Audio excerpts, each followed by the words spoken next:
Welcome to Boring History for Sleep. Tonight we're drifting back to the banks of the Nile, not for golden crowns or towering pyramids, but for something far more fragile: food. In ancient Egypt, the river was life, until it wasn't. This is the story of how bread, grain, and hunger shaped the fate of a civilization. Let your thoughts settle. Let the floodwaters rise, and let the silence of history lull you to rest. The Nile was supposed to save them.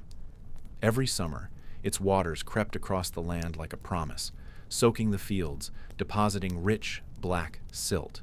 It was the rhythm everything depended on: crops, taxes, offerings, survival. When the river followed the script, life could be predictable, even abundant. But sometimes that rhythm broke, and when it did, food stopped being a blessing and started to feel like a punishment. Slow, relentless, and suffocating.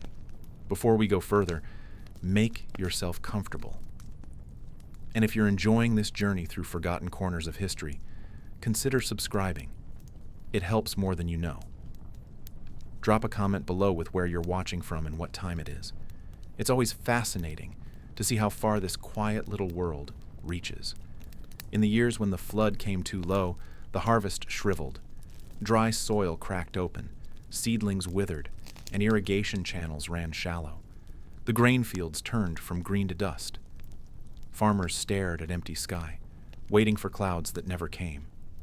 And when the flood came too high, it was just as deadly. Crops were drowned in standing water.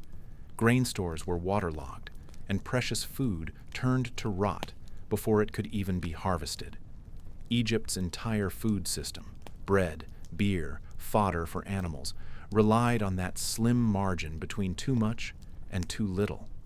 It didn't take a disaster to cause a crisis, just a deviation. And when it tipped the wrong way, the results rippled. Grain prices soared, black markets emerged, rations were cut.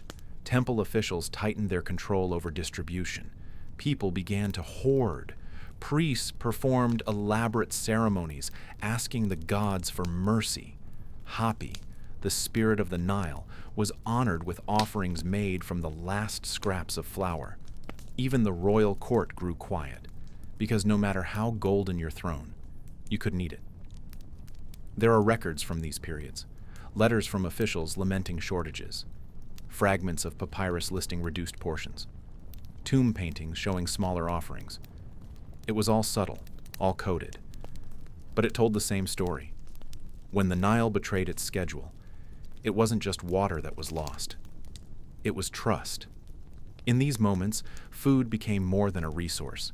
It became a symbol of uncertainty, scarce, politicized, and quietly terrifying.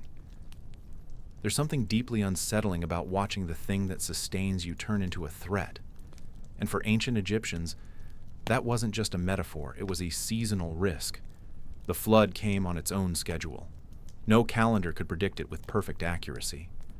Priests looked to the stars, reading the night sky for signs. Farmers watched the color of the river, the movement of birds, the sound of wind on the reeds. Officials guessed, sometimes based on the past, sometimes on politics. But when the waters came too early, too late, too fast, or not at all, the machinery of Egypt staggered. Fields dried out. Silt didn't settle properly. Crops missed their window. Workers waited with nothing to do. The Nile wasn't just a river. It was a calendar, a clock, a contract. When it broke its rhythm, the ripple effects were immediate. The soil, which relied on that thin layer of fertile mud, hardened or flooded. Seeds either died in the dry or drowned in the muck. Harvest projections failed. The state lost track of supply. And suddenly, food, usually the one constant in a peasant's life, became unpredictable. A late flood meant panic. Seeds planted in hope lay dry, sprouting too late or not at all. Grain failed in waves. The labor had already been done, the tools already dulled, the time already spent. And for what? A Saras Mezo, as a ehes hastartas. When the water finally arrived, it brought its own trouble. Erosion, oversaturation, weeds.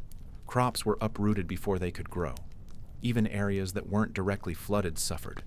Soil pH changed, pest cycles shifted, and morale cratered. The people didn't just fear starvation. They feared losing their grip on order. Granaries were no longer a sign of plenty. They became symbols of fear. Guards were posted not just to protect food, but to control access. Rumors of hoarding spread. Food wasn't shared. It was negotiated, concealed, sometimes stolen. Bread, beer, lentils, all the daily staples, turned into stress triggers. Scribes working in temple storehouses noted every transaction with double the caution. Villagers remembered the last famine and wondered if this year would be the same. The temples responded. They always did. Ceremonies to appease Hapi and Sobek. Incense burnt longer. Offerings increased. Statues were cleaned and anointed with more precision. But these were gestures as much for the people as for the gods. A performance of control in a time of chaos. When even the gods seemed uncertain, fear grew heavy. Artwork told the story. Tomb murals showed fewer goods. Food piles shrank. Scenes of bounty looked just slightly more desperate. Scribal records show ration lists that shrunk line by line. The silence in the records spoke loudest. Less mention of feasts, more emphasis on necessity. Even festivals were subdued, the celebratory meals smaller, the mood less joyful. Because when the river misbehaved, it didn't just ruin crops. It unsettled a worldview. Egypt depended on cycles, on things happening when they were supposed to. And when the river broke that trust, the country didn't just go hungry. It went quiet, uncertain. Food, once a source of life, became a symbol of fragility, a reminder that even in the most organized, enduring civilization, nature had the final say. In a land where survival depended on precision, nothing unraveled faster than trust in the system. When the flood failed, it wasn't just the fields that suffered. Bureaucracy did too. Egypt's famed order, its temple records, harvest taxes, grain quotas, and storage projections, began to splinter the moment food became unpredictable. The empire, so anchored in cycles and expectations, had little tolerance for variables. And yet, the Nile always made its own choices. Every peasant's yield was tracked. Scribes recorded every sack of barley, every measure of emmer wheat, every jar of oil or honey offered as tribute. But those numbers meant little when the harvest came up short. Debts grew. Fines were issued. In some cases, land was seized outright. Poor farmers, already scraping by, fell behind on what they owed, not because they were lazy, but because the earth had stopped cooperating. And while the records knew how to count abundance, they had no script for loss. And yet, the scrolls kept coming. The paperwork didn't pause for famine. Officials still demanded their due. The temple granaries might open briefly for emergency rations, but that generosity came with strings. You owed favors, labor, allegiance.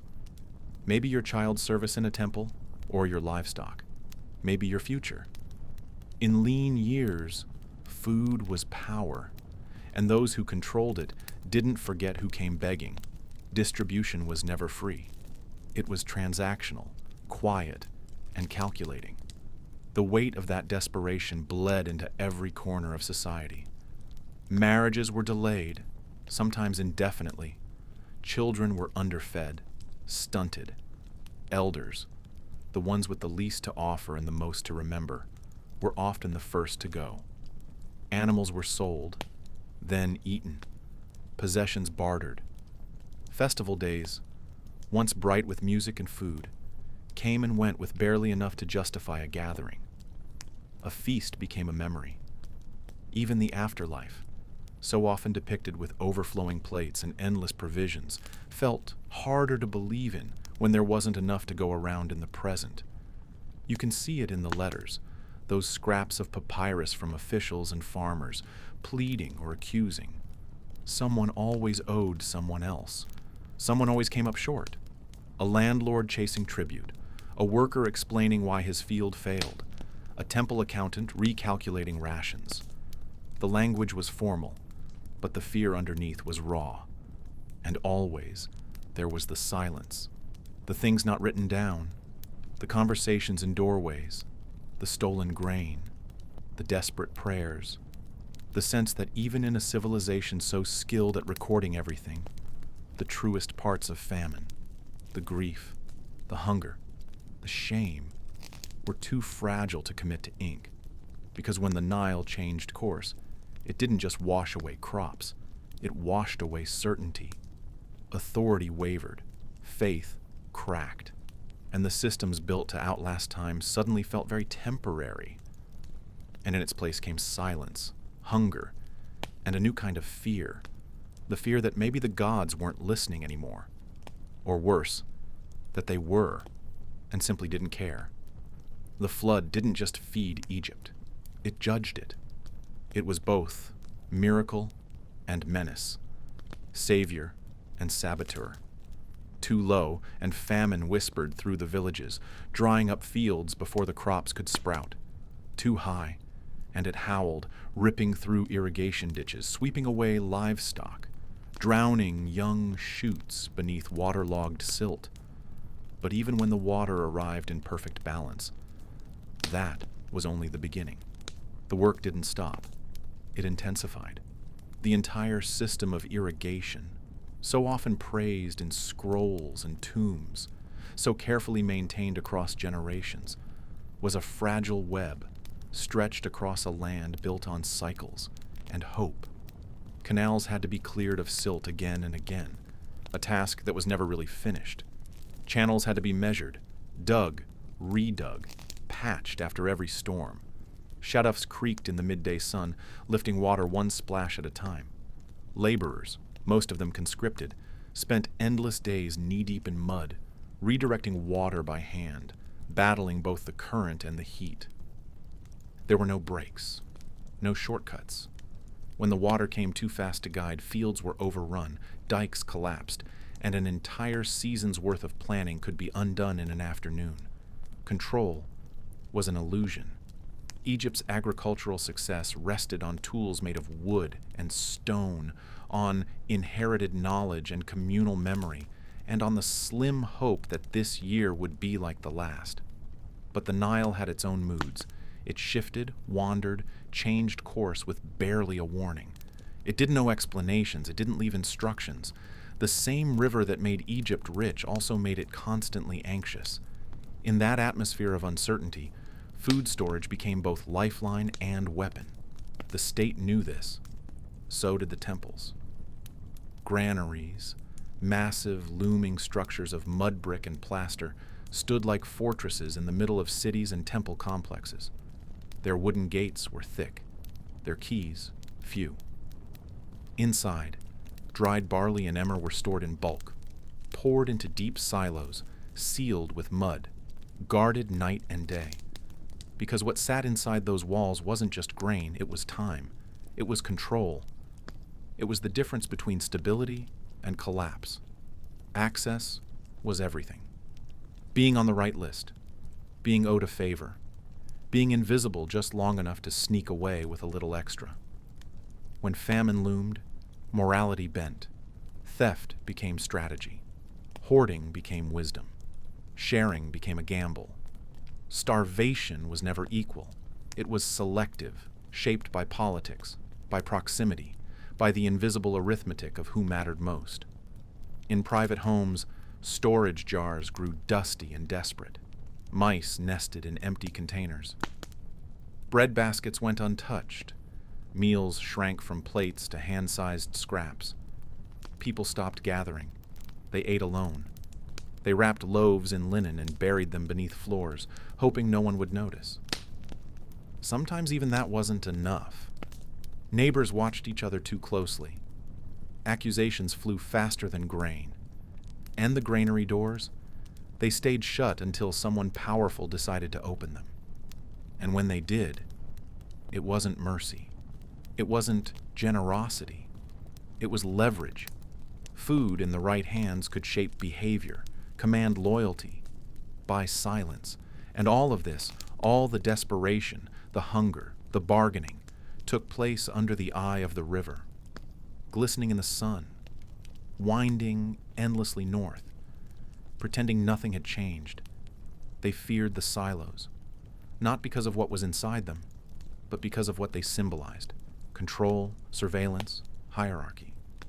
During a good year, the granaries were full and quiet, sealed tight under the watchful eyes of scribes. Tall mud brick towers with narrow entrances, the granaries didn't just store grain, they stored stability.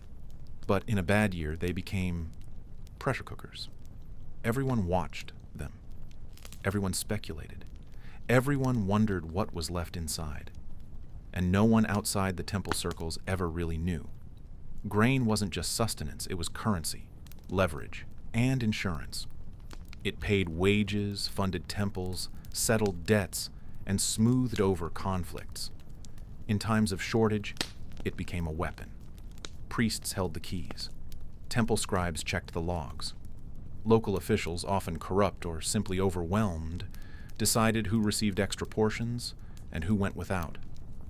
If your name wasn't written properly on the rolls, if your household's output fell below expectations, if you missed a delivery or couldn't prove your contribution, you risked being overlooked. A single clerical error could mean the difference between bread and hunger, between survival and a slow, silent starvation. People learned to wait, quietly. Tension in line at the distribution points felt the same as in a courtroom. Men who normally bantered with neighbors now stood stiff and silent, hands folded, eyes fixed on the dirt. Mothers brought their youngest children along, hoping the presence of small, hungry faces might soften a scribe's judgment. And over it all, the heat and dust pressed down, thick with the smell of stored grain, old sweat, oil lamps, and smoke from nearby hearths. Even the wind seemed to carry judgment. The scribes recorded everything. That was their job. Who took what? When? How much? For whom? Even the act of receiving food was a transaction layered in bureaucracy. Rations were not gifts. They were obligations, regulated and itemized. Each distribution involved calculations, comparisons, and endless tallies. And if anything didn't match, if a jar felt light, if a number looked smudged, if a name was missing, someone would be held accountable. The system relied as much on fear as it did on grain. When times were good, that fear lay dormant.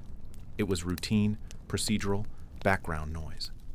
But in the shadow of a failed flood, it grew teeth. The system that was supposed to ensure survival began to feel like a trap. No one wanted to speak too loudly, but everyone had a memory of a neighbor denied rations, or an elder turned away without cause. Everyone had a story of loss, of silence, of shame. There were no breaks, no shortcuts.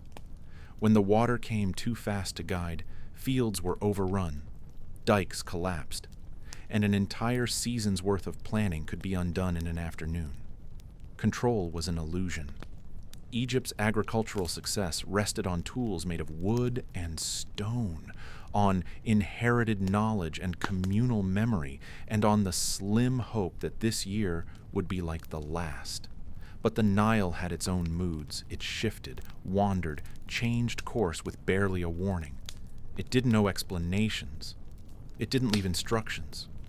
The same river that made Egypt rich also made it constantly anxious. In that atmosphere of uncertainty, food storage became both lifeline and weapon. The state knew this. So did the temples. Granaries, massive, looming structures of mud brick and plaster, stood like fortresses in the middle of cities and temple complexes. Their wooden gates were thick, their keys few. Inside, dried barley and emmer were stored in bulk, poured into deep silos, sealed with mud, guarded night and day. Because what sat inside those walls wasn't just grain, it was time. It was control. It was the difference between stability and collapse. Access was everything. Being on the right list, being owed a favor, being invisible just long enough to sneak away with a little extra. When famine loomed, morality bent. Theft became strategy. Hoarding became wisdom. Sharing became a gamble. Starvation was never equal. It was selective, shaped by politics, by proximity, by the invisible arithmetic of who mattered most. In private homes, storage jars grew dusty and desperate. Mice nested in empty containers. Bread baskets went untouched.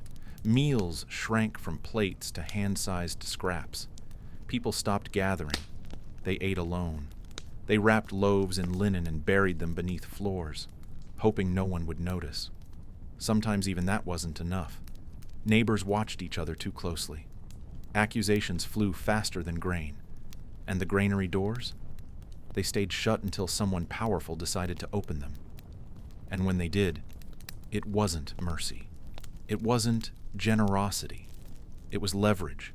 Food, in the right hands, could shape behavior, command loyalty, buy silence. And all of this, all the desperation, the hunger, the bargaining, took place under the eye of the river, glistening in the sun, winding endlessly north, pretending nothing had changed. They feared the silos, not because of what was inside them, but because of what they symbolized: control, surveillance, hierarchy. During a good year, the granaries were full and quiet, sealed tight under the watchful eyes of scribes. Tall mud-brick towers with narrow entrances. The granaries didn't just store grain, they stored stability. But in a bad year, they became pressure cookers. Everyone watched them. Everyone speculated. Everyone wondered what was left inside. And no one outside the temple circles ever really knew. Grain wasn't just sustenance, it was currency, leverage, and insurance. It paid wages, funded temples, settled debts, and smoothed over conflicts. In times of shortage, it became a weapon. Priests held the keys. Temple scribes checked the logs. Local officials, often corrupt or simply overwhelmed, decided who received extra portions and who went without. If your name wasn't written properly on the rolls, if your household's output fell below expectations, if you missed a delivery or couldn't prove your contribution, you risked being overlooked. A single clerical error could mean the difference between bread and hunger, between survival and a slow, silent starvation. People learned to wait, quietly. Tension in line at the distribution points felt the same as in a courtroom. Men who normally bantered with neighbors now stood stiff and silent, hands folded, eyes fixed on the dirt. Mothers brought their youngest children along, hoping the presence of small, hungry faces might soften a scribe's judgment. And over it all, the heat and dust pressed down, thick with the smell of stored grain, old sweat, oil lamps, and smoke from nearby hearths. Even the wind seemed to carry judgment. The scribes recorded everything. That was their job. Who took what, when, how much, for whom. Even the act of receiving food was a transaction layered in bureaucracy. Rations were not gifts. They were obligations, regulated and itemized. Each distribution involved calculations, comparisons, and endless tallies. And if anything didn't match, if a jar felt light, if a number looked smudged, if a name was missing, someone would be held accountable. The system relied as much on fear as it did on grain. When times were good, that fear lay dormant. It was routine, procedural, background noise. But in the shadow of a failed flood, it grew teeth. The system that was supposed to ensure survival began to feel like a trap. No one wanted to speak too loudly, but everyone had a memory of a neighbor denied rations or an elder turned away without cause. Everyone had a story of loss, of silence, of shame. People gossiped in whispers. Was there still food in the upper chambers of the temple storehouses? Were certain families being favored? Had someone paid extra to jump the line? The questions spread faster than the truth. Trust evaporated. Communities grew cautious, then suspicious. The rituals of harvest and offering once sources of comfort, began to feel performative, hollowed out by fear. The granaries stood tall, outlined against the horizon like monuments to a promise now broken. But inside, they held more than food. They held tension. They held the anxiety of a country that had grown too dependent on predictability. They held the brittle remains of a contract between land and people, gods and farmers, ritual and reality. And when that contract cracked, when the Nile misbehaved and the ledgers stopped adding up, the silos became altars, not to abundance, but to what had been lost, to the silence that followed. You could hear the panic in the grindstones. In normal years, the sound was steady, grain crushed into flour, a rhythm as familiar as the Nile's rise and fall. Each scrape and crunch was part of the daily soundtrack, echoing from courtyards and kitchens, a background hum of sustenance. But in flood years gone wrong, the stones grew quieter. Less grain meant less to grind, fewer meals to cook, and more people waiting for what wouldn't come. The air changed, the rhythm faltered. The women who ground the grain were often the first to notice. Their hands, calloused from years of work, began to move slower, not from age, but from scarcity. The baskets they emptied didn't fill back up. Every morning's work became shorter, lighter, and more anxious. Even the flour they managed to make was thinner, dusted with more chaff than grain, dry and pale. Bread lost its weight. Stew lost its thickness. Meals began to stretch, then vanish, shrinking down to mouthfuls, then memories. When grain stores ran low, people cut it with whatever they could. Ground acacia pods, wild grasses, even dirt and crushed limestone. Bread became harder, sometimes inedible. Beer grew, more bitter, less nourishing, more symbolic than satisfying. And still the grinding continued, now more out of habit than hope. It was a motion people couldn't abandon, even when the baskets stayed empty. When nothing was left to crush, the stones sat still, and the silence that followed was heavy, a kind of mourning. Desperation led to invention, but not the kind worth celebrating. Clay mixed into flour to stretch a ration. Soup made with boiled reeds and roots. Children sent to forage what livestock used to graze on. Small pots of what barely qualified as food placed in front of families who pretended to chew just to feel full. The illusion of eating became a ritual of survival. It's easy to imagine ancient Egypt as golden and eternal, but it was also made of moments like this: quiet kitchens, smoky walls, empty bowls, mothers hoping to feed children with flour that wasn't really flour anymore, fathers returning with nothing from a day spent searching for something edible. In these years, food didn't nourish. It reminded people of what they'd lost. It became a ledger of decline. And still, the Nile carried on. The water flowed as it always had, silent and powerful, indifferent to what it left behind. Crops could fail, people could starve, temples could burn their incense to the sky, but the river flowed, unbothered, just a force, just a fact. And the grindstones, when they finally moved again, sounded different. Not because they'd changed, but because everyone who heard them had. When people talk about ancient Egypt, they picture balance, ma'at, the concept of order, harmony, and rightness. But balance is fragile, especially when it depends on a river that can't be tamed. And in the seasons when the Nile misbehaved, that fragile balance broke first at the kitchen table. The structure of life, so tied to cycles, rituals, and expected returns, was suddenly filled with uncertainty. When the waters came too high or too low, food became a source of quiet dread.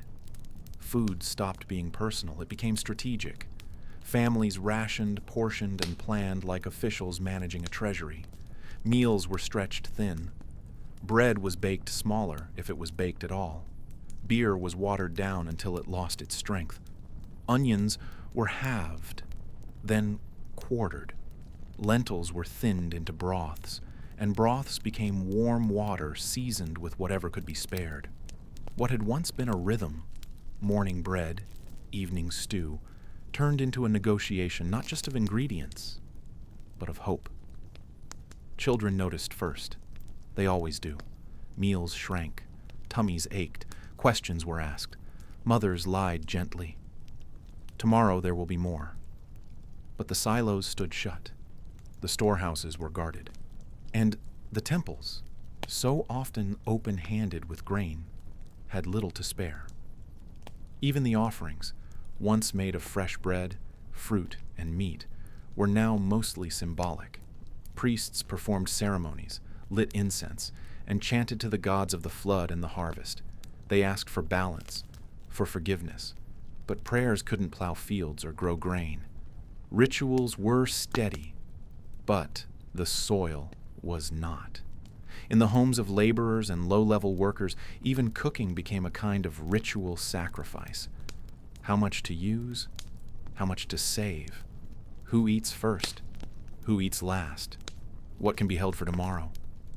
Ash-covered clay ovens glowed dimly at night, not with abundance, but with calculation. Every warm bite was a victory. Every skipped meal, a choice. The sounds of eating, chewing, sipping, the clink of bowls grew quieter.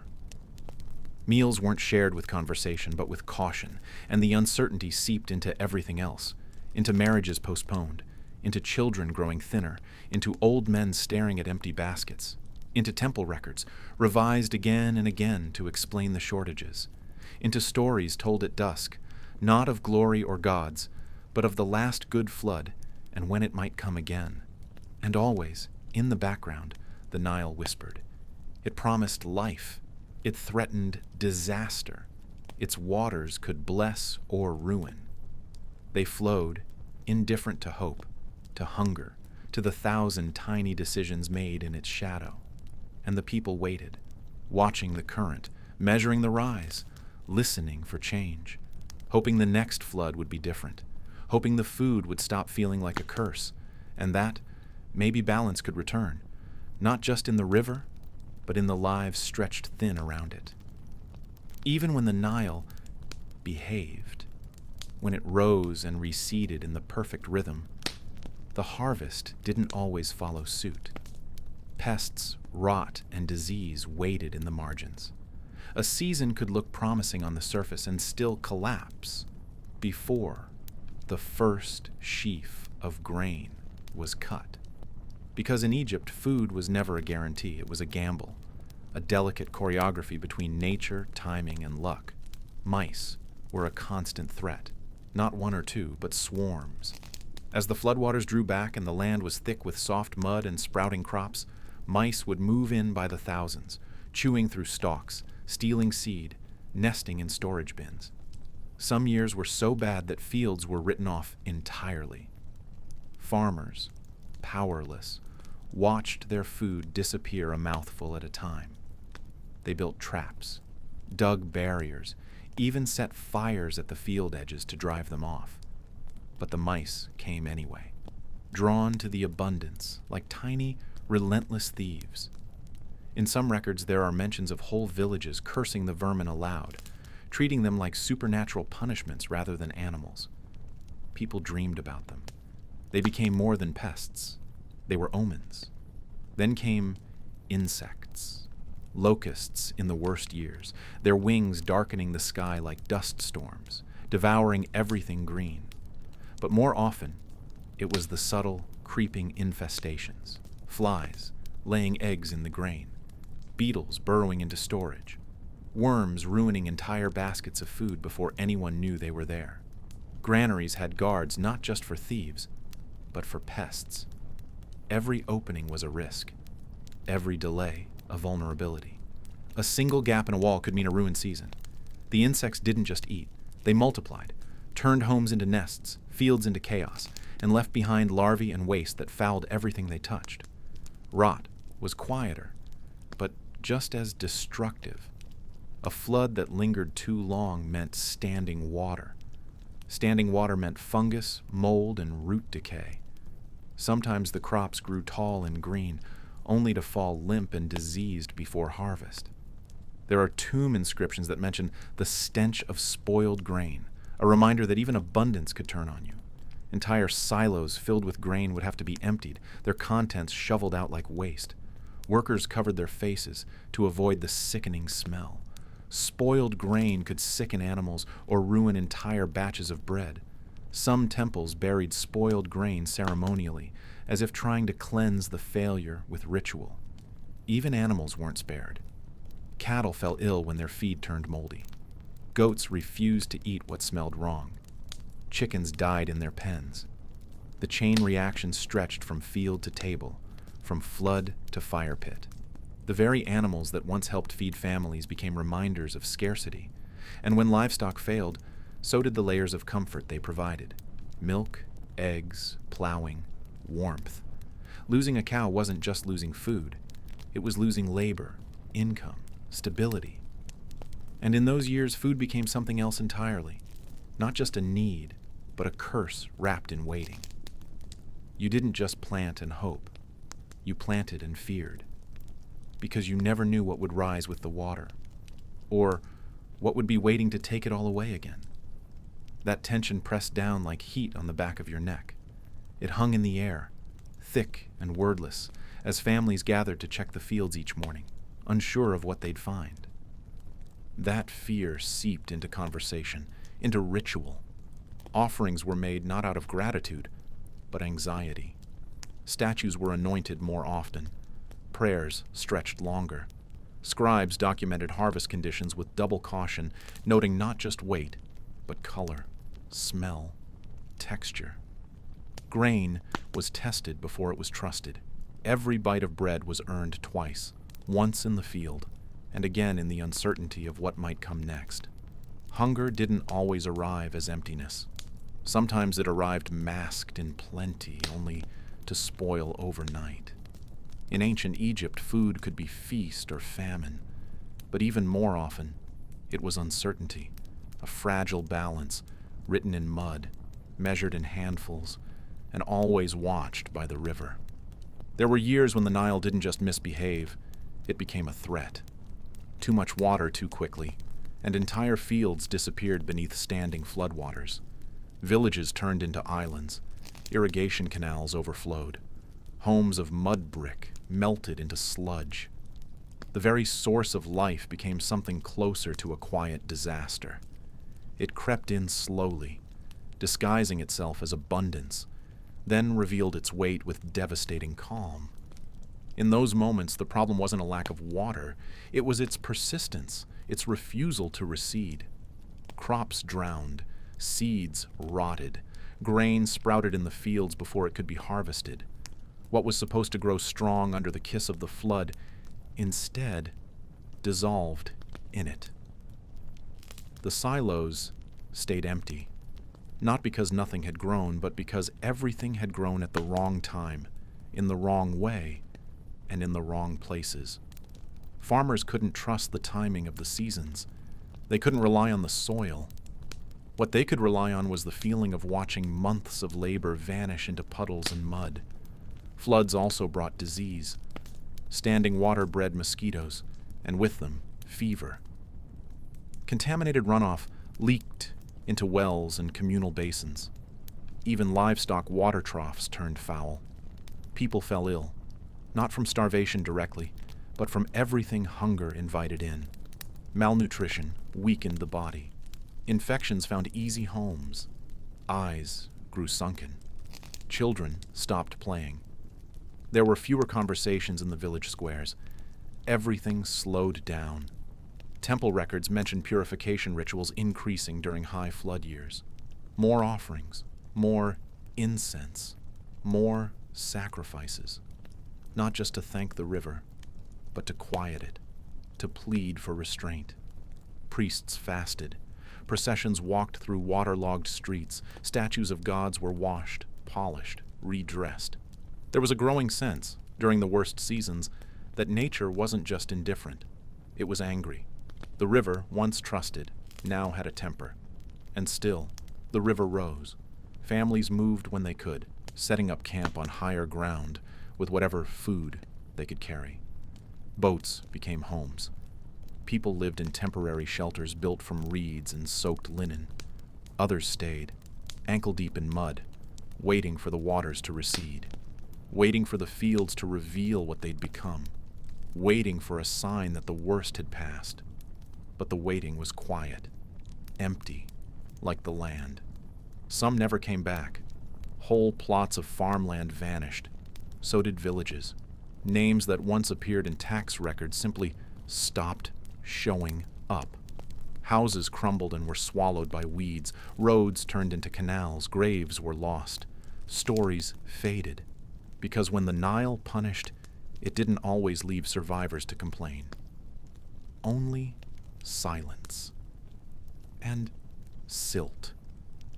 And a kind of heavy stillness that made people whisper their prayers and speak of the river like it was a god they couldn't afford to offend. By the time the flood had receded and the fields were exposed once more, the damage was already done. The mud was there, thick, dark, fertile, but also heavy with memory. It clung to the feet in the air, reminding people not just of what had come, but of what hadn't. Some years it came too late, others too fast. And some years, it didn't come at all. People didn't just measure time in seasons. They measured it in how their food tasted after. How bitter the bread, how sour the beer, how thin the stew. Even joy had texture, and in the hard years, it tasted like nothing at all. There were years when the bread was thinner, when beer was weaker, when portions were smaller, and bellies stayed half full. And in those years, the mood shifted. People moved slower. Songs sounded different. Markets were quiet. Arguments flared more easily. Hunger never shouted, but it changed the tone of everything. Laughter was shorter. Conversations ended sooner. Children learned to watch the adults' faces for signs of whether there'd be seconds. Most times, there weren't. Old people stopped telling stories as often. The energy for remembering became a luxury, too. Food was no longer taken for granted. A meal could mean the difference between surviving the week or falling into debt. Children were taught not just to eat, but to stretch. Stretch a loaf of bread across days. Stretch a pot of lentils among many. Stretch belief that the next flood would be better. They learned tricks from their parents. How to soak old bread to soften it. How to mash roots into the illusion of a meal. How to chew slowly to feel full longer. These weren't cooking techniques. They were coping strategies. Parents praised children who didn't complain, who gave up seconds, who learned to be grateful for less. Gratitude was another kind of survival.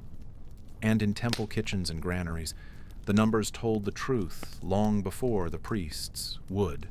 Less grain, fewer offerings, more requests, a growing weight on a shrinking supply. Temple officials trained to manage abundance had to become stewards of scarcity. They spoke less about blessings and more about balance. How to ration fairly, how to delay hunger without provoking despair. They walked quieter through the granaries, no longer boasting of bounty. Their ledgers were filled with subtraction, not surplus. Some temples held secret reserves. Others did not. People guessed, whispered, speculated. Faith was measured in how much you believed the priests were being honest. In the villages, food was shared in silence. A neighbor might hand you a little flour or a jar of old oil, but the transaction came with no ceremony, just eye contact, just the understanding that this year was harder than the last, and maybe next year would be harder still. Some shared because they remembered being hungry. Others shared because they feared being next. The food wasn't just nourishment anymore. It was a message. I see you. I haven't forgotten what it means to be human. Festivals were smaller. Shrines were simpler. Even prayers changed tone. No longer loud, no longer full of certainty. Just quiet requests sent skyward in hopes that the gods still cared. People lit lamps, not just for light, but as signals. A house with a lamp still burning meant there was still food. A house gone dark for days. Everyone knew what that meant. Some lit lamps with no oil, just to keep the illusion alive, to make it seem like the gods might still be watching. Food became the new calendar. You knew what month it was by what was missing from your plate. When there were no onions, it was early. When lentils were thin, it was midsummer. When the bread was too small to share, it was too late. And when nothing was left at all, not in your house, not in your neighbors, not in the temple granary, you stopped counting the days. You just waited. Each meal was a question, and there were fewer and fewer answers. And always there was the river, watching, waiting, deciding in its slow, ancient way who would eat and who would wait. It flowed whether you were ready or not, whether you prayed or not. It didn't answer. It didn't explain. It just moved. The flood was not mercy or malice. It was a rhythm that cared nothing for its listeners. And the people followed its rhythm, not because they trusted it, but because they had no choice. They planted, waited, harvested, hoped.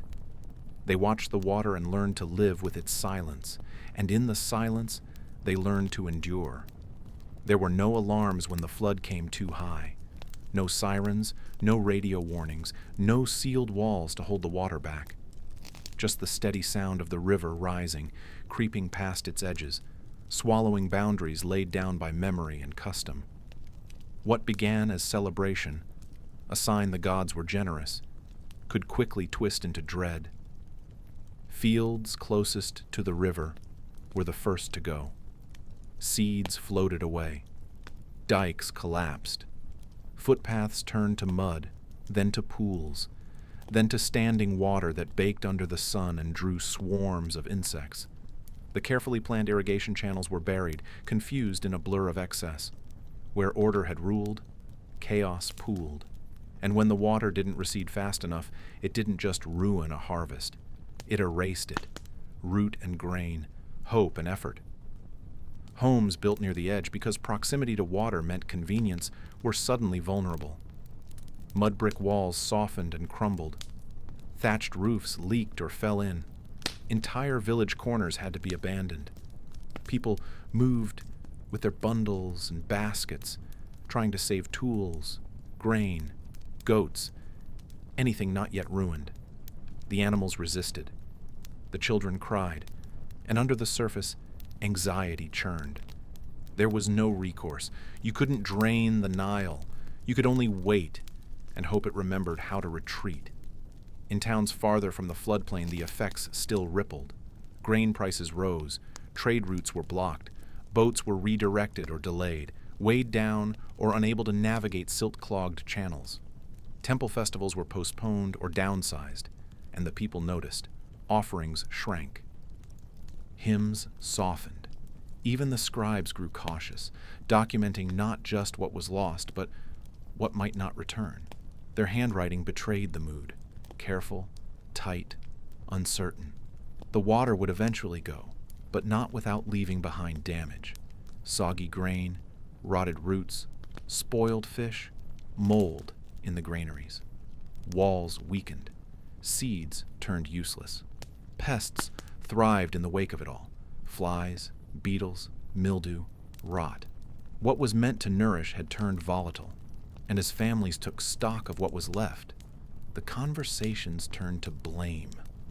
Bad omens, careless farmers, displeased gods, or worse, gods who had stopped listening. Even then, the bureaucracy didn't stop. Records were updated, quotas adjusted. Scribes still calculated yields and reported losses. The system didn't pause for grief, but in hushed voices, people questioned whether next year would be better, or worse, or if this was the beginning of something longer, an age of disorder hinted at by a flood that refused to behave. When the Nile overstepped, it wasn't dramatic. It was slow, heavy, and irreversible. like watching time melt off the calendar, one soggy foot of field at a time. No fire, no famine.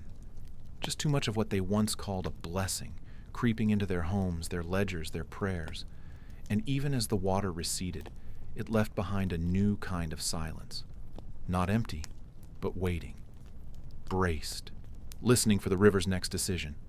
By the time the floodwaters settled and the planting could begin again, the damage had already sunk in. It wasn't just that fields were ruined or stores depleted. It was the psychological weight of waiting, of not knowing if the land would respond, of wondering whether the Nile would give or take again next year. That quiet dread settled over villages like a second shadow. Farmers didn't just measure the water, they measured the silence that followed it, the stillness in the markets, the questions in their children's eyes. Crops could be replanted, silos could be refilled, but the unease was harder to erase. After a year of poor harvest, fear stayed in the bones. It made people cautious, hesitant. Even the familiar seemed strange. The routine, breaking bread, mixing beer, portioning grain, was no longer comforting. It was tense. Every bite tasted like worry. For the ancient Egyptians, food wasn't simply about nutrition. It was order. A full granary meant the world was in balance, the gods were appeased, the seasons aligned. But after years of unpredictable floods, that order felt thinner, more fragile. The rituals continued. The prayers were spoken, but a note of doubt lingered behind the incense. Even when the waters returned to a manageable rhythm, the people didn't forget the times they hadn't. Hunger, once felt, left a memory deeper than stone. It was a bruise that lingered in the culture, quietly shaping everything from temple policies to domestic routines. The priesthood knew this. Their ceremonies grew longer, their offerings more elaborate. Not because they believed the gods required more, but because the people did. Reassurance was part of the ritual, as much psychological relief as spiritual invocation. If the food failed again, at least they could say they tried. And so they adapted. Not by diversifying crops or overhauling farming methods that would come centuries later, but by folding uncertainty into daily life. Farmers planted with caution, always calculating how much they could afford to lose. Temples tightened their rationing policies, not out of greed, but out of necessity. A portion held back today might feed a family tomorrow. Household granaries were guarded more closely, locked and checked more often. And food itself became ritualized. Every meal had meaning. Bread wasn't just bread. It was a symbol of continuity. Beer wasn't just drink. It was proof that some part of the world still functioned. Even the kitchen became sacred. Tools were cleaned with more care. Storage pots sealed tighter. Meals were eaten slower, not for enjoyment, but as a quiet reminder of value. Scarcity bred discipline. And that discipline fed survival. The emotional weight attached to meals deepened. Small rituals appeared in the home, offerings left before a meal, whispered thanks to unseen forces, silent moments before the first bite. Children were taught the stories of floods, not just as history, but as cautionary tales. Every meal was framed by memory, of when there wasn't enough and of how quickly things could change. Families learned to tell time not by the sun, but by the patterns of hunger and relief. Even funerary offerings reflected this anxiety. Tomb paintings showed food in abundance, but the repetition became almost frantic. Loaves upon loaves, jars upon jars, scenes stacked with more than any one person could eat. It wasn't indulgence, it was reassurance, an ancient insurance policy against the unknown. In death, as in life, the hope was not to go without. The afterlife needed guarantees, and those guarantees were painted in food. Scrolls and scribal records from this period become more meticulous. Notes on storage, measurements double-checked, warnings etched into margins about watching the water levels, reviewing the planting schedule. The bureaucracy didn't collapse. It evolved into a form of protection.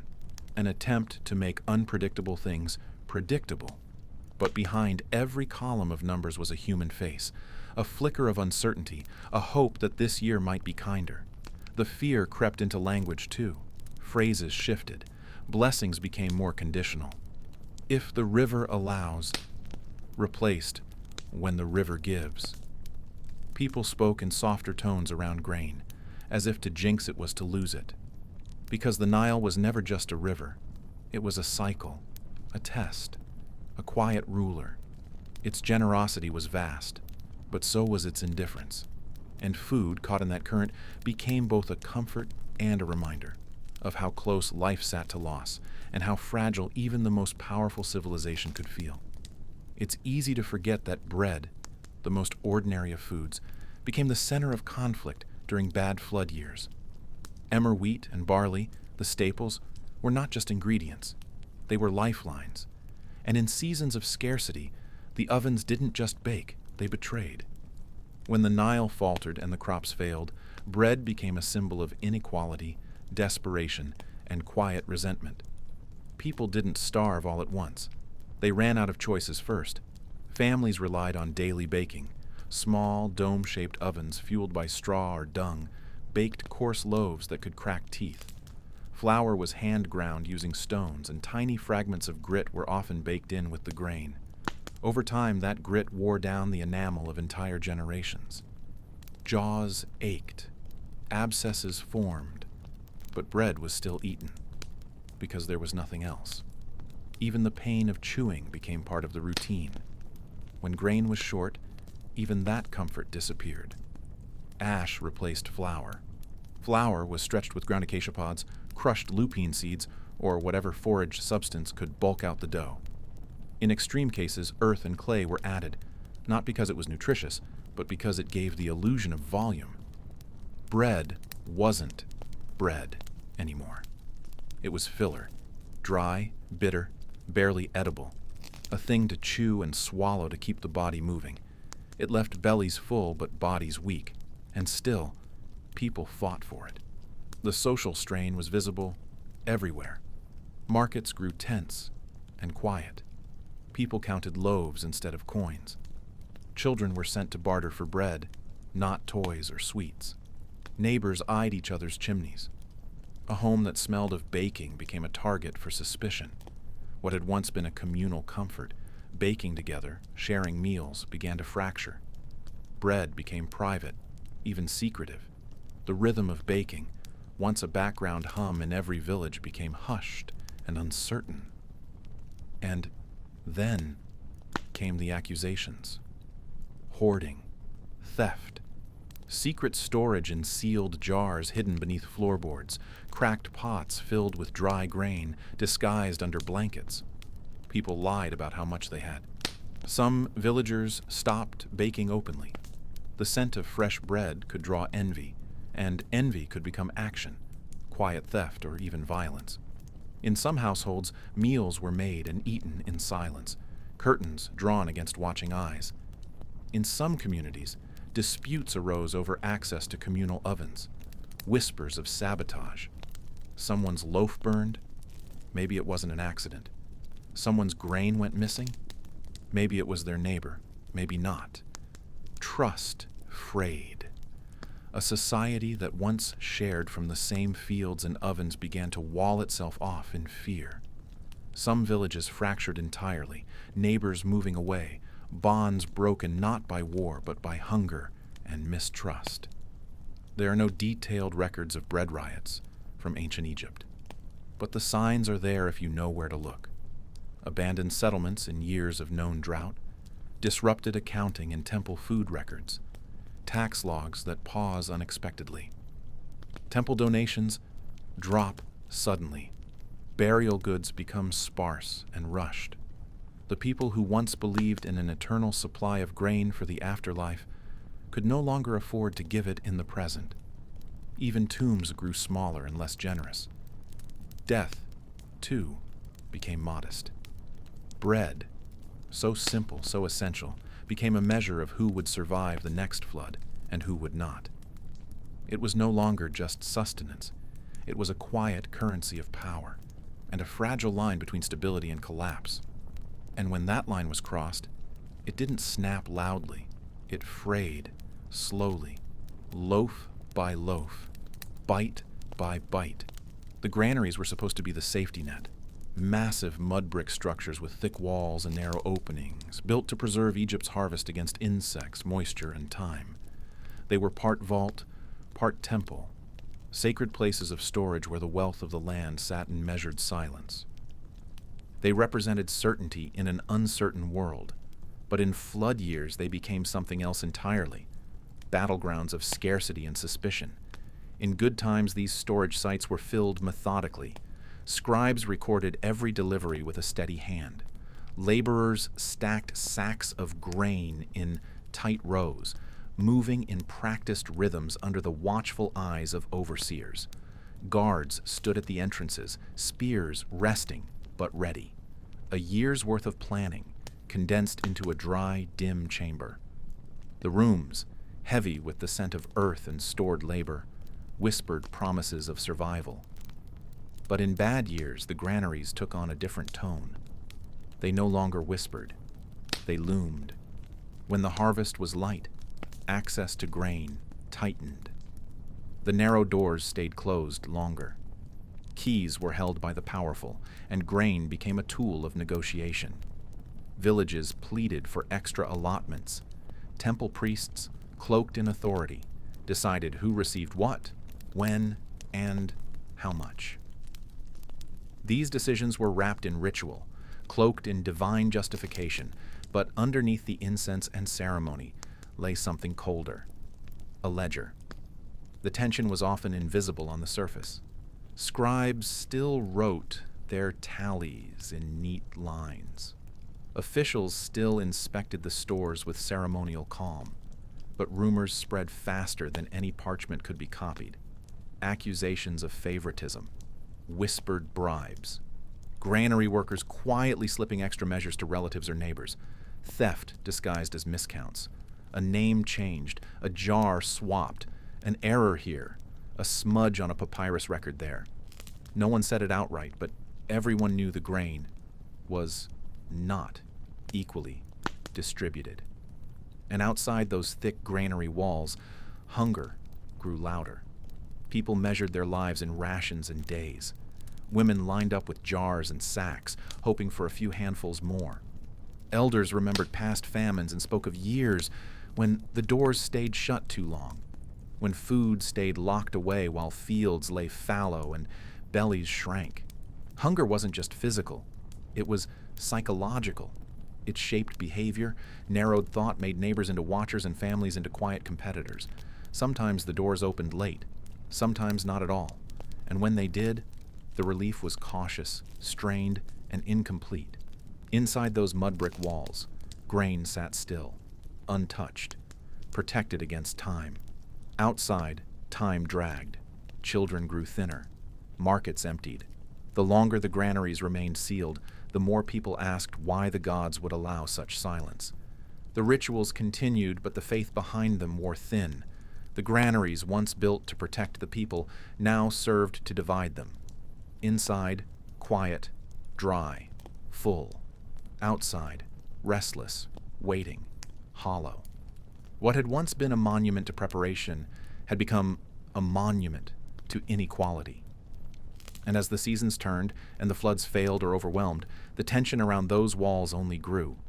The granaries did not collapse, but something else did. The trust they once stood for. And still the door stayed closed.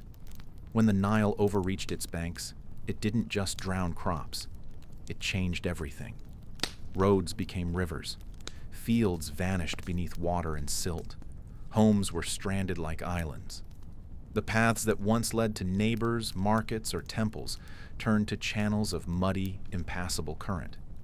And in the center of it all, grain stores, meant to last months, sat breached, their clay sealants no match for rising groundwater. When grain got wet, it was lost. Mold set in within days. Rot spread through the sacks. And worse still, insects and rodents followed the moisture, chewing through what was left. In those moments, People didn't fear hunger tomorrow. They feared hunger now. Floods that once brought joy and prediction turned into isolation and silence. Boats replaced carts. Walking became swimming. Elevated temples, spared from the worst, became emergency distribution centers, swarmed by crowds asking for help they couldn't always provide. Animals either fled, drowned, or grew sick in the wet. Herds were broken. Oxen used for plowing were lost. Donkeys disappeared into the current. The fields, once so carefully plotted and measured, became wetlands overnight, useless for agriculture and thick with reeds and pests. Mosquitoes swarmed. Frogs filled the air with noise. Illness spread from stagnant water. The flooding didn't just interrupt the harvest, it invited a different kind of plague. People waded through chest-high water to salvage what they could. But food isn't meant to swim. Bread ovens sat unused. Firewood floated or soaked, useless for lighting. Even those with stored food couldn't cook it. The kitchens of Egypt, the heartbeat of every home, went cold. Life shrank to survival. Meals became memory. Even funerals changed. With paths underwater, bodies couldn't be carried to burial grounds. Ceremonies were postponed.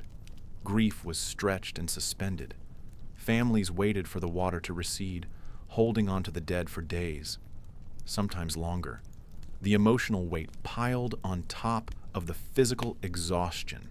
Mourning became indefinite, and yet the river kept rising. When the Nile brought too much, the gods weren't thanked. They were questioned. Why had Hapi overreached? Why hadn't the rituals worked?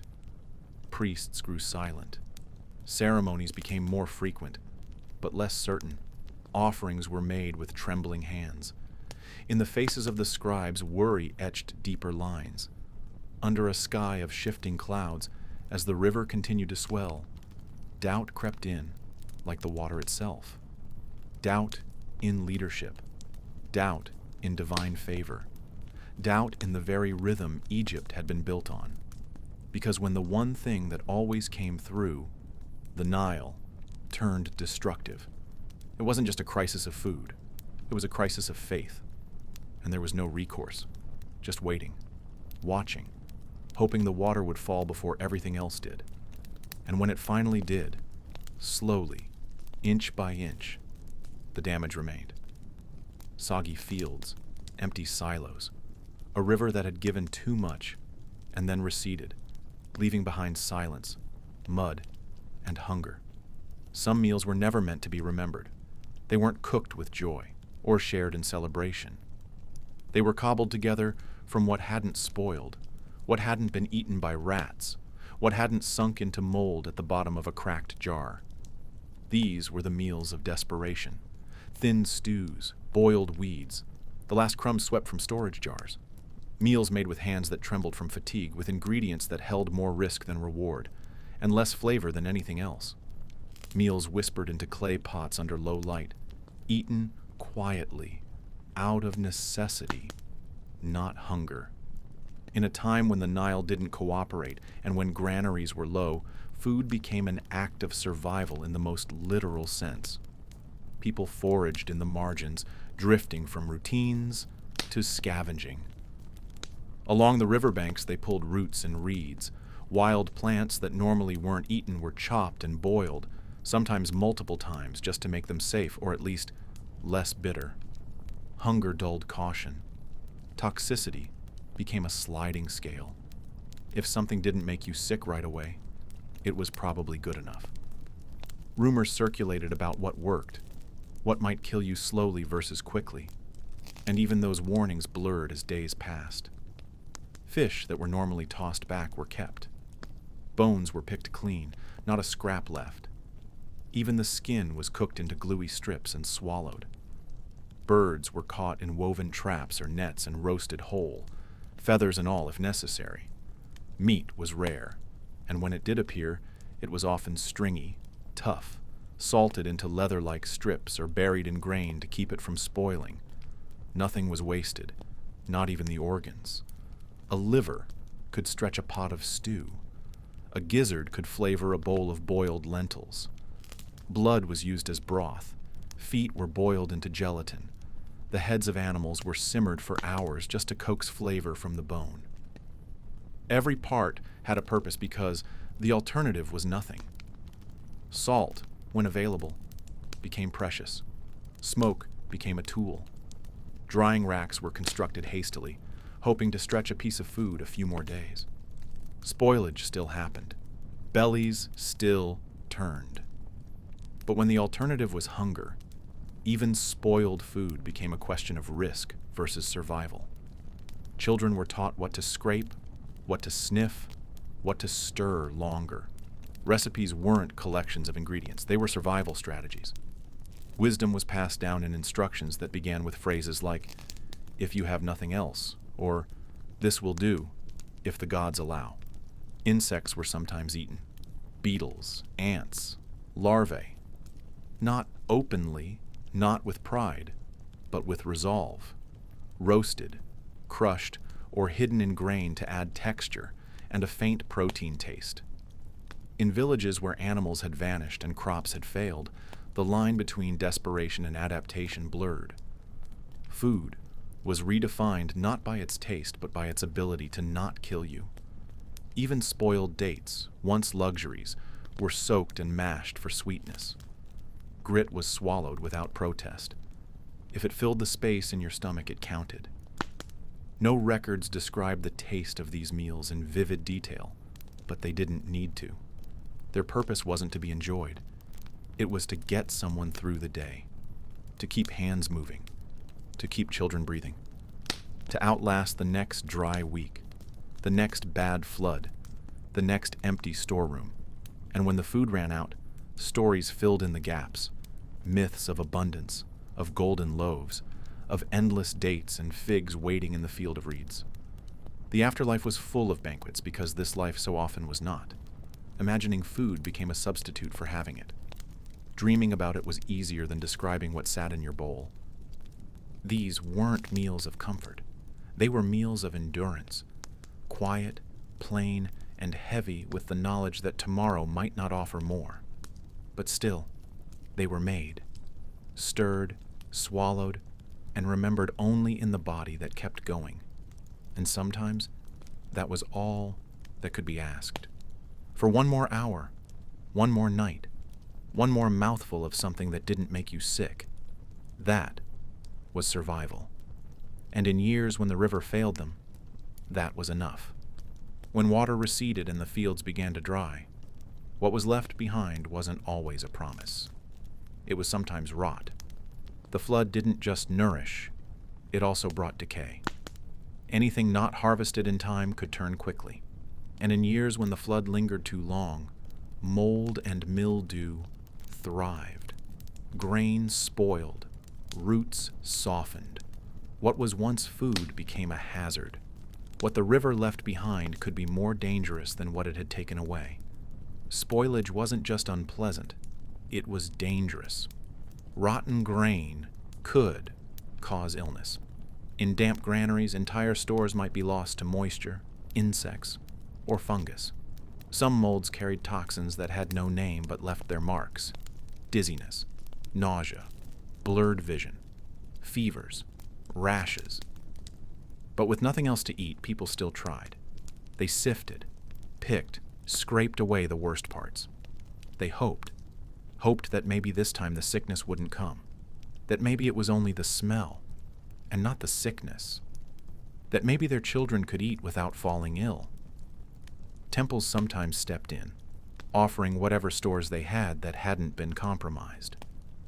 But even the granaries of the gods were vulnerable. Roofs leaked, mice slipped through cracks, weevils infested sacks before anyone noticed. Spoilage was a slow, creeping undoing of stability. There was no sudden crisis, no obvious tipping point, just a gradual realization that what had once been safe no longer was. A system of surplus turned brittle, hollowed from within by moisture and rot. And then came the decisions. Eat now or wait. Use the spoiled grain to make beer or try to cook it into gruel. Moldy bread was soaked in beer to soften it. If the mold didn't scrape off easily, it was hidden beneath oil. Vegetables with soft spots were cut and served anyway. The good was mixed with the bad, and meals became acts of negotiation. In some cases, food was shared with neighbors in quiet desperation. A loaf halved, a pot of stew watered down. Everyone was trying to make something from nearly nothing. Insects followed the moisture. Gnats swarmed food storages. Beetles buried into sacks. At night, villagers slept beside their grain to guard it. They tied jars shut with reeds and rubbed ash around the bases of pots to deter crawling pests. But it was never enough. One infestation could undo weeks of effort. One heavy rain could ruin what had been carefully dried. Rice didn't exist in Egypt yet, but barley did, and when it went bad, it left behind a sour smell that clung to fingers, jars, grinding stones, and breath. It was a smell that people came to recognize, the smell of risk, the smell of famine dressed as food, the smell that haunted kitchens and lingered long after mealtime ended. People got sick. They didn't understand why. There were no germ theories. Illness was blamed on imbalance, evil spirits, or punishment from the gods. Remedies were offered: amulets, prayers, herbal brews. Honey was spread on sores. Incense was burned in doorways. Salt was sprinkled in corners. Water was blessed. Names were whispered in hopes that someone, some spirit, some force, was listening.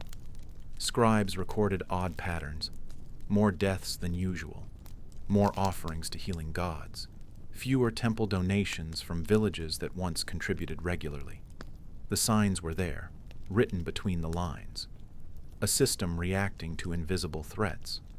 There were spikes in records for burials, sudden gaps in scribal rosters, supply lists cut short with no explanation. All of it formed a quiet chorus of evidence that something had gone wrong. So the Nile gave, but sometimes it gave too much. And when it did, the land didn't bloom. It rotted, and no one knew it until the food was already on the table, until it was too late to undo what had been eaten, until the blessing had quietly become a curse, until the flood's gift had turned the pantry into a place of risk, and the meal into a silent gamble. Salt was rare. It didn't flow like the Nile or grow like barley. It had to be mined, traded, or scraped from evaporated pools. In good years, salt was a preservative. In lean years, it was a luxury. And when the Nile betrayed its rhythm, too much water, too little, or too late, salt became one of the first things to vanish from daily life. Most Egyptians didn't think about salt until it was gone. But when it disappeared, everything changed.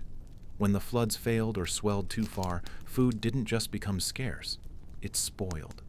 Fish caught and left unsalted turned to rot within hours. Meat without preservation became dangerous. Even grains, if damp, molded in their jars. The absence of salt wasn't just inconvenient. It was hazardous, dangerous, and strangely emotional. People remembered how food used to last. Now they watched it decay, helpless. Salt zones existed, desert basins and dry lake beds where it could be gathered like precious dust. But those places were far, often deep in the arid redlands, requiring pack animals, protection from raiders, and cooperative weather. The work was hard, and the yield unpredictable. In stable times, salt caravans rolled in from desert fringes, delivering white crystals in ceramic jars or cloth-wrapped lumps. They traded hands quietly, passing from merchant to scribe to kitchen. But famine kills trade. Bandits multiply, and roads empty fast when there's nothing left to offer in return. In cities and towns, markets felt the absence first. Food stalls began to smell sour. Fish that had once been smoked and salted turned gray and soft by mid-morning. Meat, if it was available, came with questions and quiet prayers. Even bread turned strange, fermenting too fast, souring before it could be eaten. People tried to keep pace, cooking and eating quickly, rationing what little could be kept overnight. People improvised. They boiled fish in vinegar or dried vegetables on clay rooftops. But none of it lasted. The air, heavy with heat and insects, turned everything quickly. Spoilage became normal. The smell of rot drifted through alleys and clung to skin. Storage huts darkened with mold. Bowls were scraped clean not because people were satisfied, but because the alternative was waste. And no one could afford waste. Inside homes, meals shrank. Preservation was no longer a habit. It became a race, a silent, daily battle. Bread that once fed a family for 3 days had to be eaten in one. Beans sprouted in their jars. Dried fruit softened, darkened, fermented. Dates collapsed into syrup. Oil turned bitter. Nothing could be trusted. Not the flavor, not the shelf life, not the promise of another meal. Temples hoarded what little salt they had. Priests used it sparingly. Carefully measured pinches for offerings, embalming, rituals. The gods still needed to be fed, still needed to be honored, but even their jars grew light. Temple scribes logged each grain like coin, each delivery a whispered reminder of decline. Some rituals were shortened, some preserved foods, once standard in offerings, were quietly removed from the altars. Silence grew in the households. Parents told children to eat without asking what it was. Neighbors stopped sharing. Meals were eaten alone. Trust, like salt, thinned. What once brought people together now created invisible walls. Fear changed taste. Food became a source of anxiety. Each bite had to be weighed, not just for flavor or texture, but for time. Would it turn? Would it last? Would it make them sick? Some believed the gods had cursed the land. Others whispered about cosmic balance, debts owed, sins unspoken. But most didn't speak of it at all. They just chewed faster, swallowed harder, and hoped that next season the river would rise gently, settle rightly, and bring with it the one thing they needed most. Because there was no salt left to save it. Not the fish, not the bread, not the body, not even the hope. When the Nile flooded too much, food didn't just vanish, it spoiled. Stored grain turned damp and moldy. Jars of oil cracked under the weight of shifting mud. Root vegetables rotted underground, their skins split, and their pulp dissolved into sludge. The smell of decay replaced the scent of fresh bread.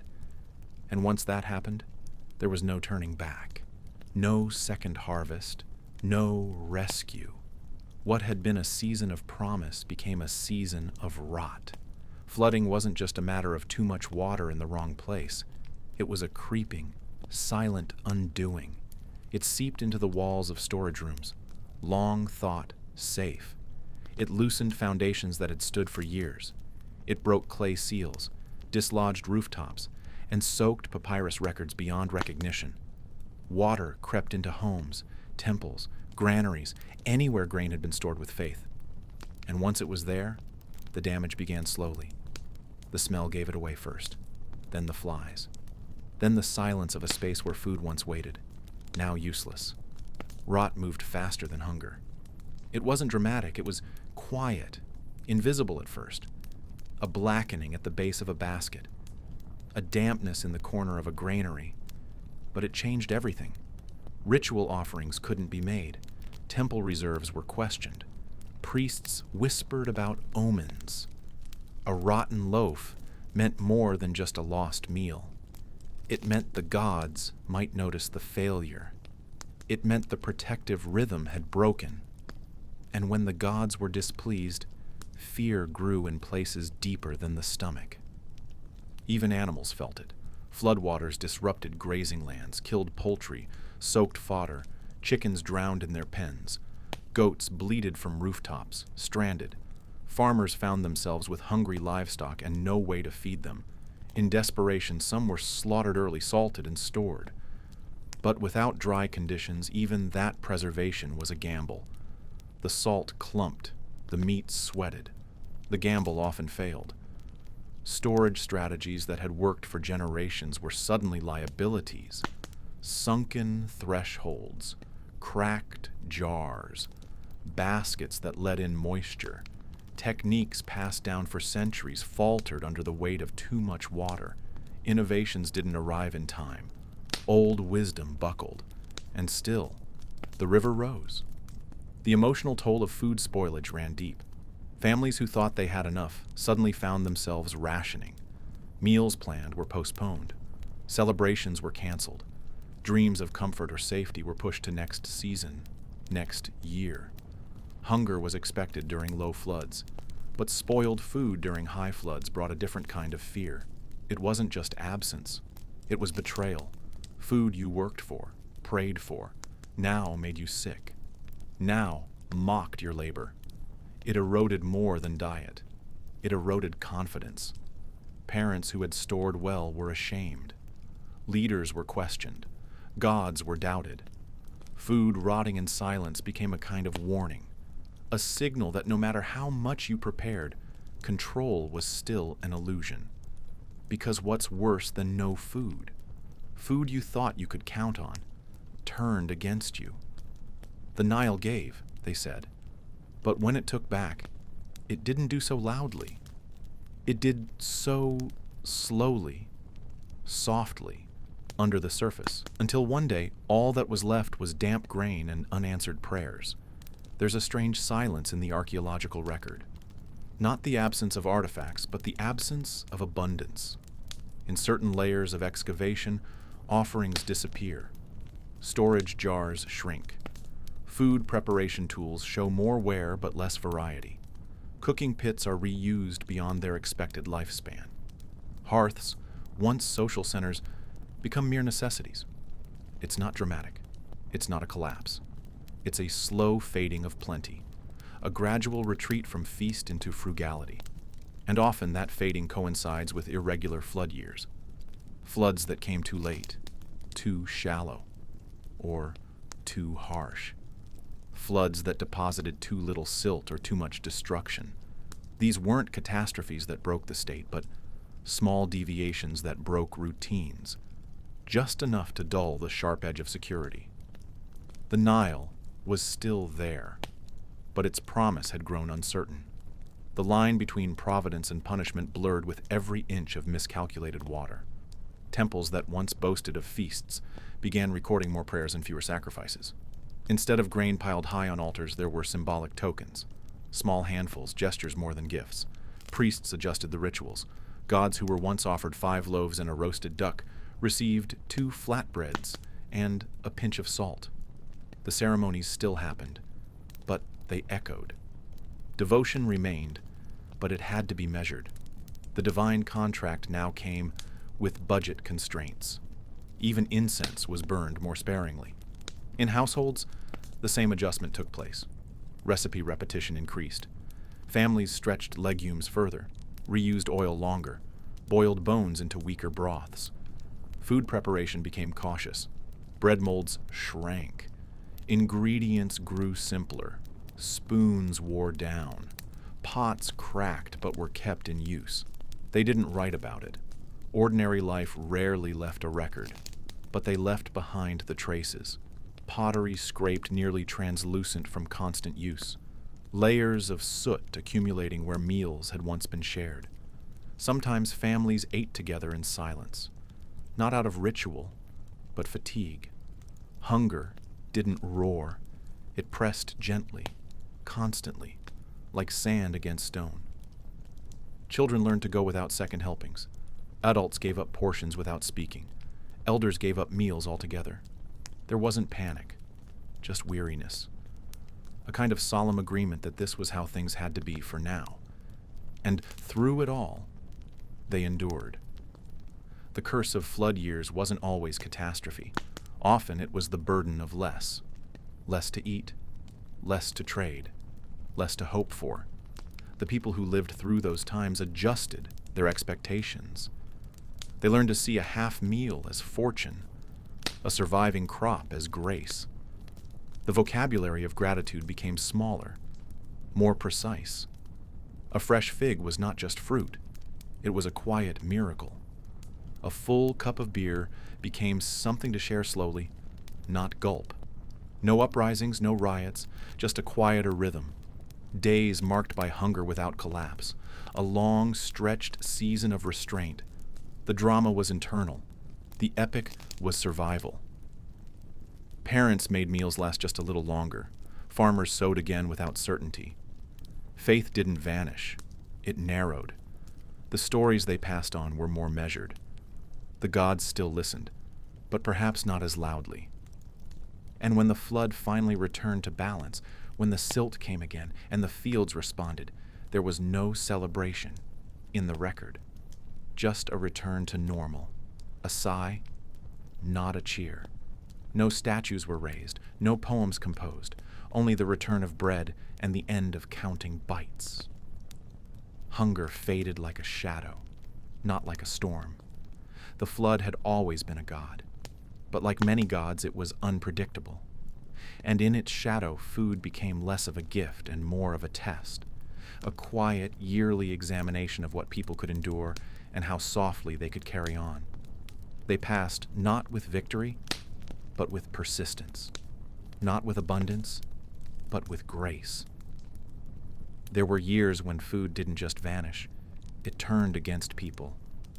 Spoilage was a quiet predator. Grain stores molded in the damp, oil went rancid, dried fish grew soft and sour. The flood that was supposed to nourish the land sometimes lingered too long, making storage nearly impossible. Rats came, mold crept. The smell of rot mingled with prayers, and kitchens became places of dread instead of warmth. Granaries that had once symbolized security became sources of anxiety.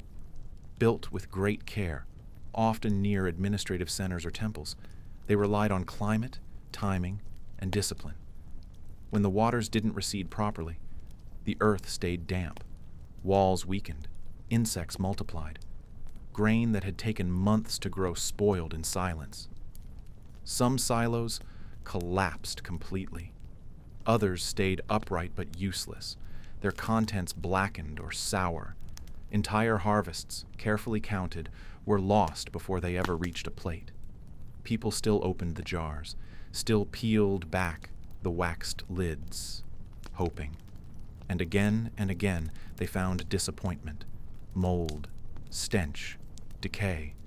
What had been abundance was now waste. And in a society where food was survival, waste was a threat. The fear wasn't just of hunger, it was of betrayal. The work had been done. The seeds planted, the fields tended, the gods honored, ceremonies held, offerings made. And still the food dissolved, disappeared, decayed. It shook the confidence of a culture built on cycles. Because even when nature gave enough, time and moisture and mismanagement could take it all back.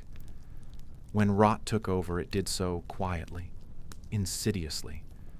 A handful of moldy bread, a pot of bitter beer, a jar of honey turned cloudy with fermentation, a pile of lentils crawling with weevils. One bad batch might sicken a family, or a village. Diarrhea swept through people already weakened by rationing, cramps, fever, loss of strength. Elders succumbed first. Children followed. The line between food and poison grew thinner with each meal. Rumors spread. People began to speak of curses. Not just the gods, though they were petitioned more frequently, but human malice, old grudges, envy, a neighbor's jealous glance, an argument left unresolved, a batch of grain that seemed fine, then wasn't. Suspicion festered, and with suspicion came ritual. Temples lit more incense. Priests muttered older prayers, invoked older names. Protective amulets sold well. Village life slowed. Meals shrank. People leaned more on flatbread and boiled water. Anything fermented was eyed with suspicion. Anything aromatic was feared. The joyous clatter of shared meals dulled to silence. Cooking, once communal, became cautious. Shadows fell longer over evening fires. And still, the river flowed. Indifferent. Eternal. The flood gave. The flood took. And in between, people clung to what they had, hoping it would last, praying it would stay clean, fearing that by morning it might turn against them. Because in those quiet, hungry hours, even food could betray you. Salt was more than seasoning. It was a tool, a preservative, and in the wrong hands, a weapon. In Egypt, it came from salt pans and dry lake beds, laboriously collected and carried in baskets lined with linen or woven reeds. Workers scraped the crystals under the sun, often barefoot, loading heavy sacks onto donkeys or their own backs. It was not glamorous work, and it was often done under pressure, especially in years when spoilage loomed. When times were good, salt kept fish edible for weeks, preserved meats against the punishing heat, and added just enough flavor to make stale bread tolerable. In those moments, it was a quiet miracle, simple, granular, and absolutely essential. But in flood years, when grain was rotting and fish couldn't be dried fast enough, salt became a measure of how long food could survive, and how long people could too. Temples controlled most of it. Not out of greed necessarily, but because they were structured for resilience. They had vaults and storage cellars, scribes to tally inventories, and priests to authorize every distribution. Salt moved through these channels slowly and deliberately, each handful documented, every measure a decision. To receive it, you had to be in favor, or at least not in trouble. A wrong word, a missed duty, and you might find your name off the list. Sometimes it was given out with oil or flour. Other times it was withheld, not maliciously, just cautiously. It wasn't just salt. It was control. Temple officials could decide who preserved their food and who went without. It gave them quiet power in a loud crisis. In village homes, salt was hidden, rationed, sprinkled with restraint. Not a seasoning, but a commitment, used only when it could make something last or disguise the taste of something already turning.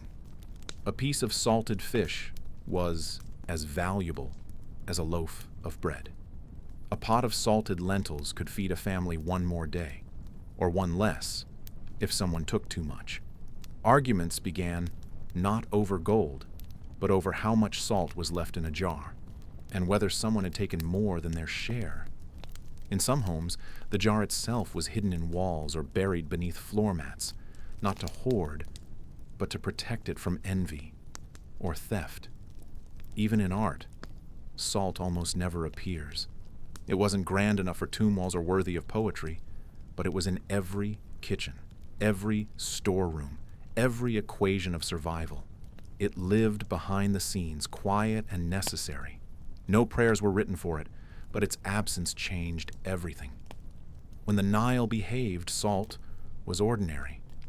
When the Nile betrayed them, salt became sacred, hoarded, traded, whispered about. Entire meals were planned around whether a family had enough to preserve the fish they just caught, or whether they had to risk eating it fresh, knowing it might spoil in hours. The salt pans dried out some years. Other times, floods overwhelmed them. Then came salt from distant oases, costlier and riskier to obtain.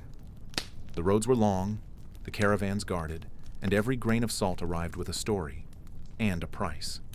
Because sometimes survival came down to a pinch of salt, and whether it was still there when you needed it most.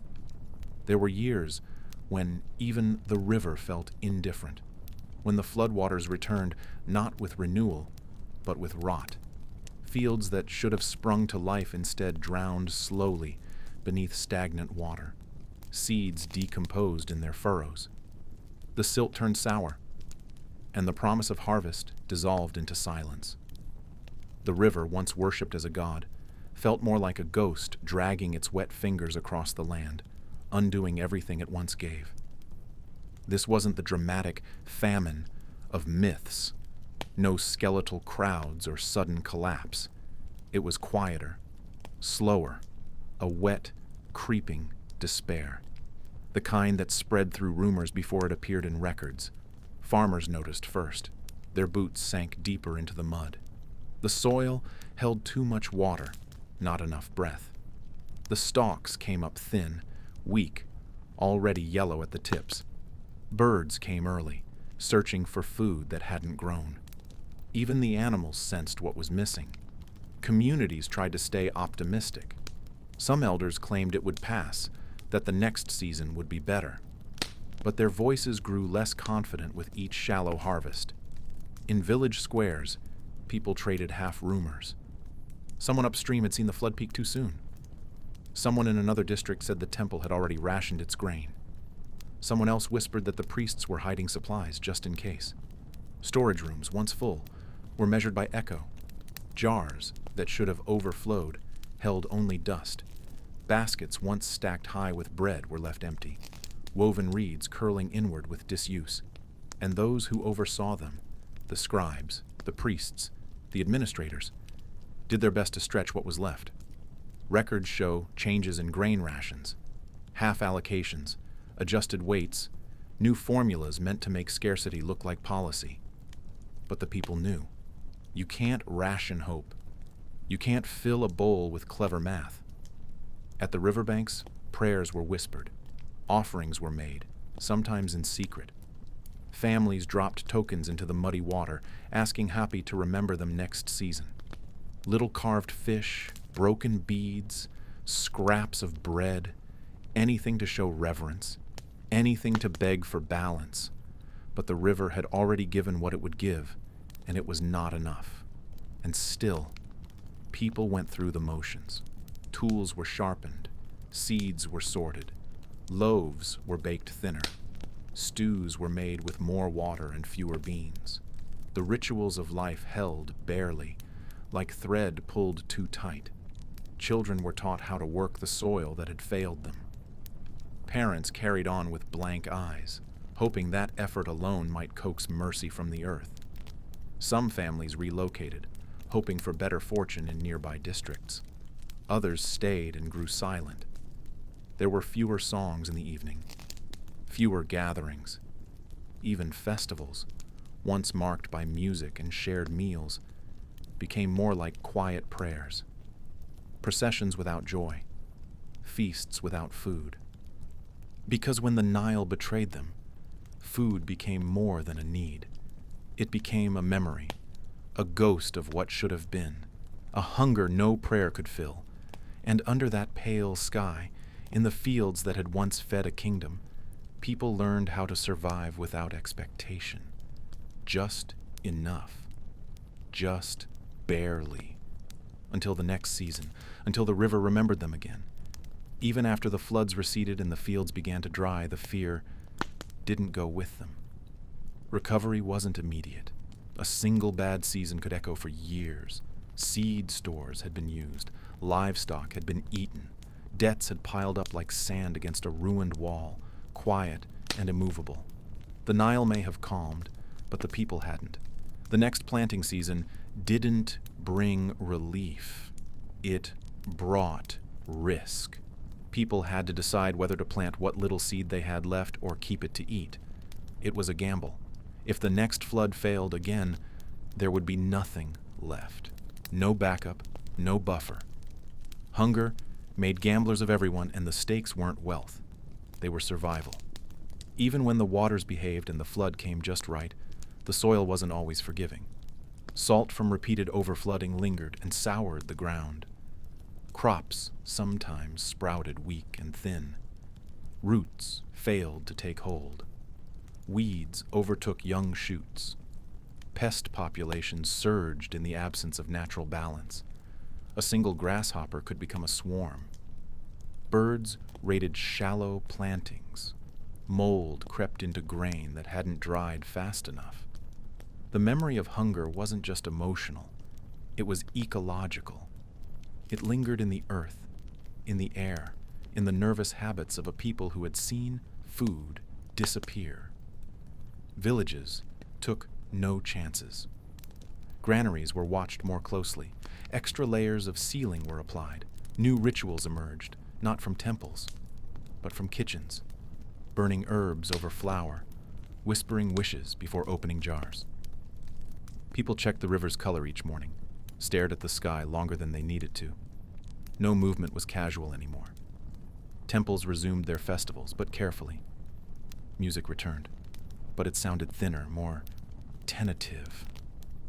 Offerings were made, but smaller and more symbolic. Artisans carved scenes of abundance again, but those scenes were idealized, hopes more than reflections. Grain piles drawn larger than life, fish jumping from invisible waters. It was theater, painted on limestone.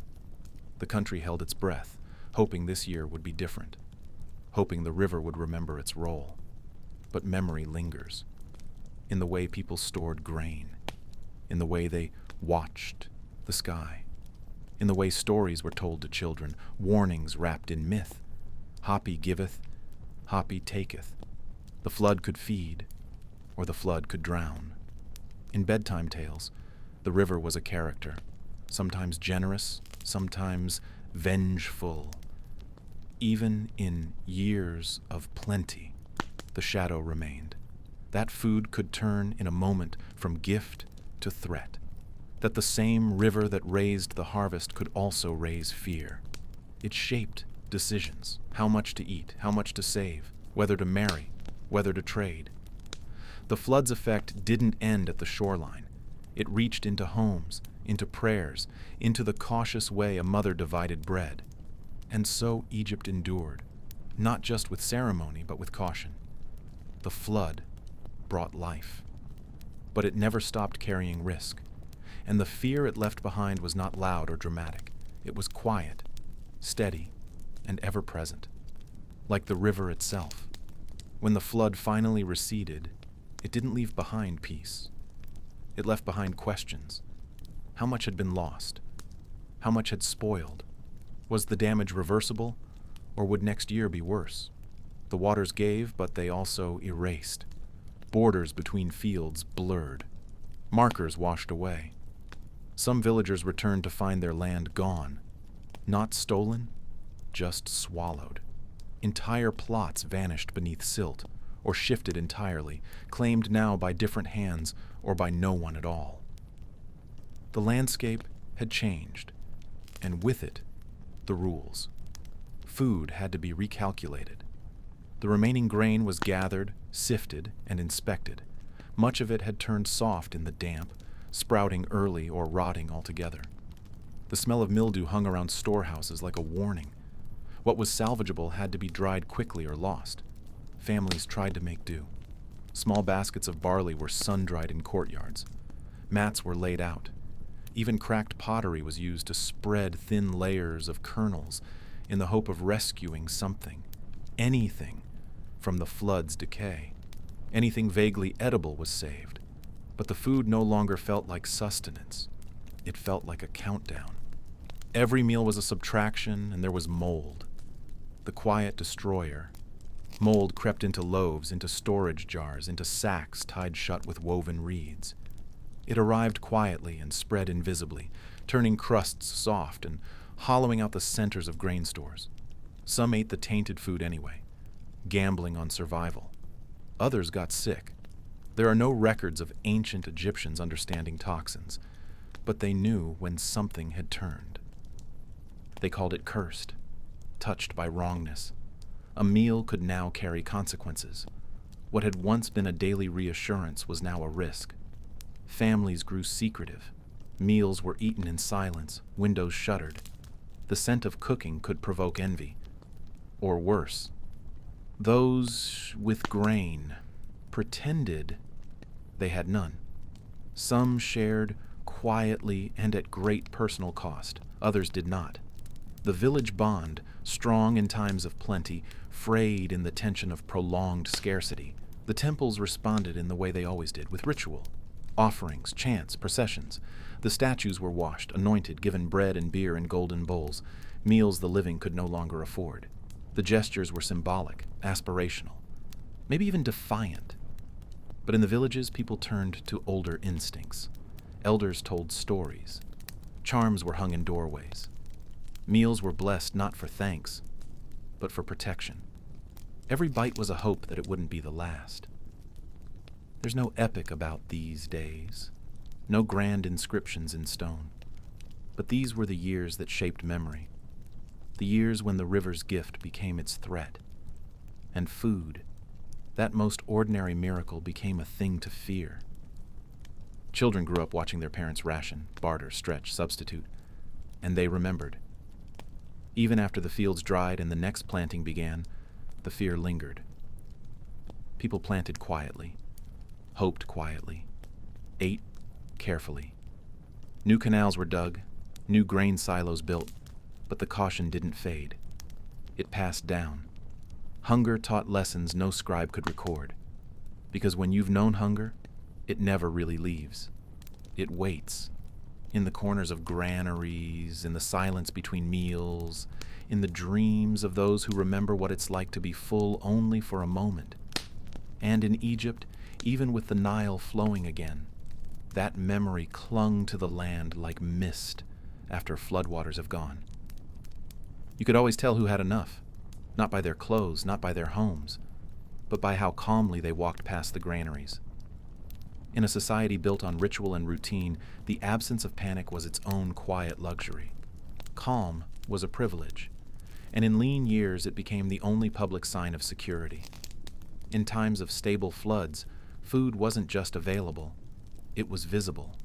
Stored in baskets, measured in jars, stacked high in temple courtyards, as offerings to gods who seemed, in those moments, satisfied.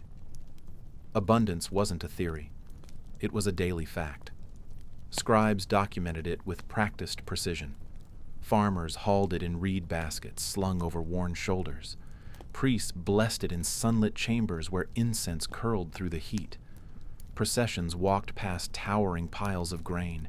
Children played in the shadows of surplus.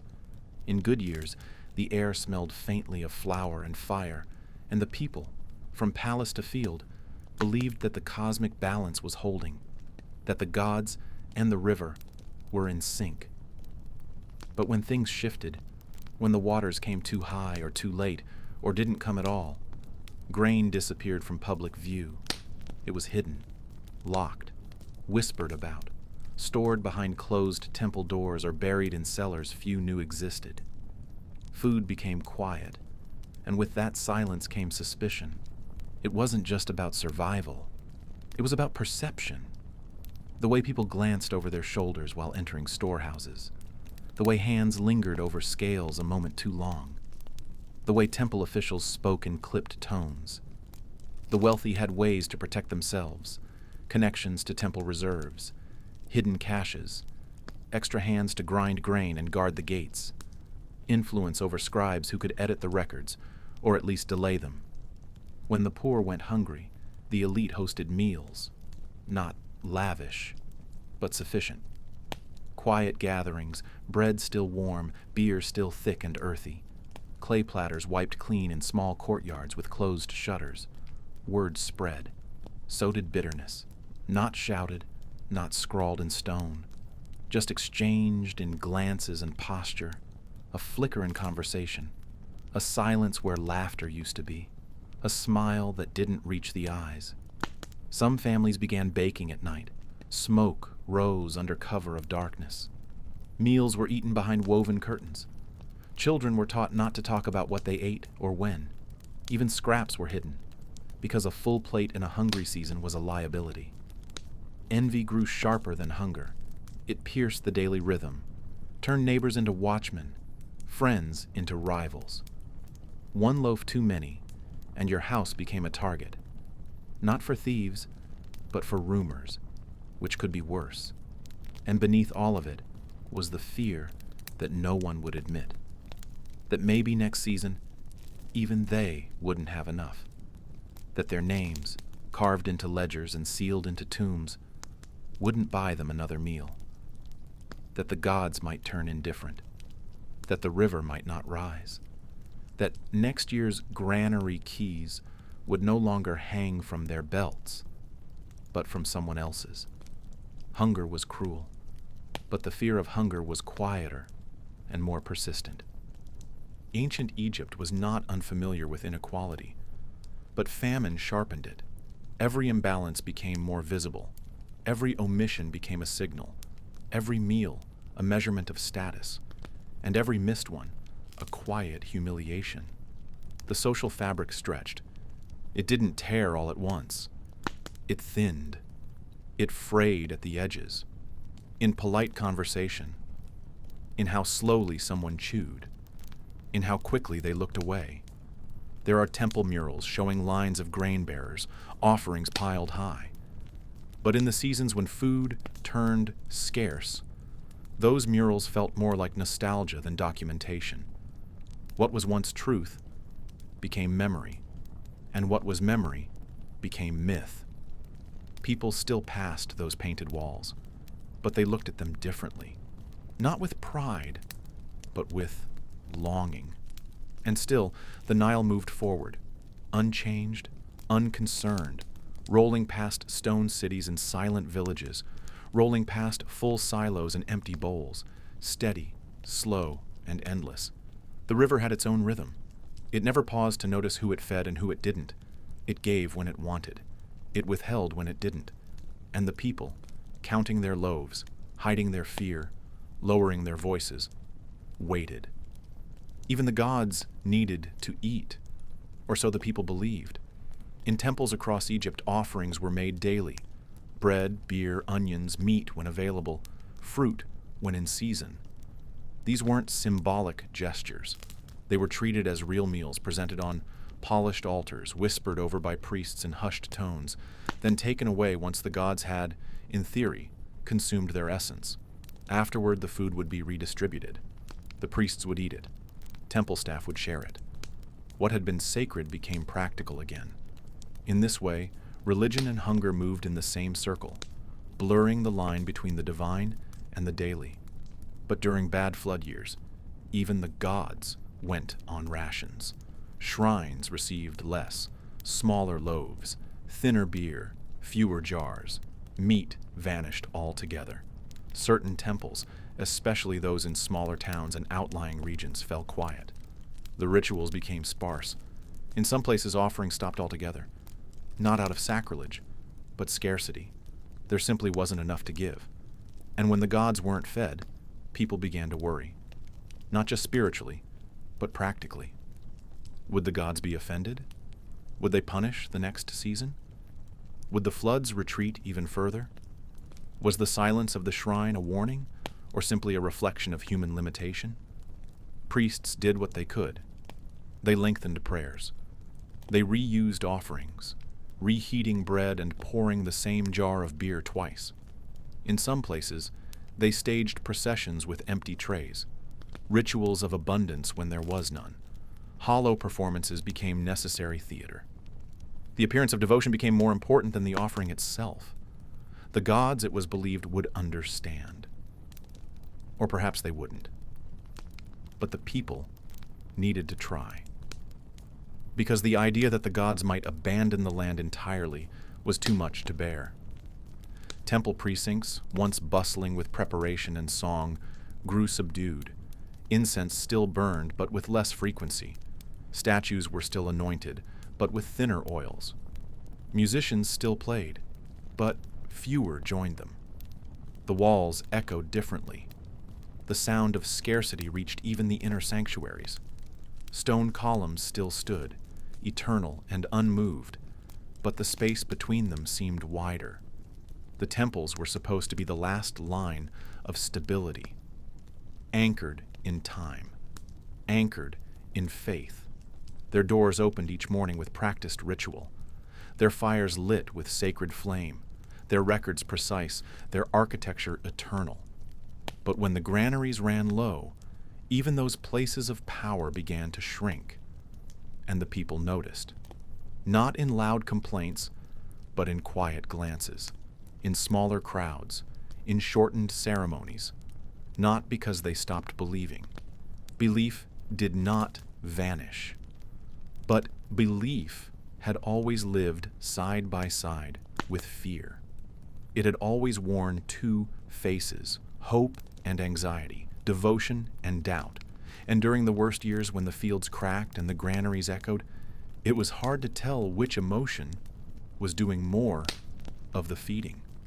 So the gods were fed what could be spared, and the people waited for a better flood, for fuller stores, for the sound of song to return to the temple steps.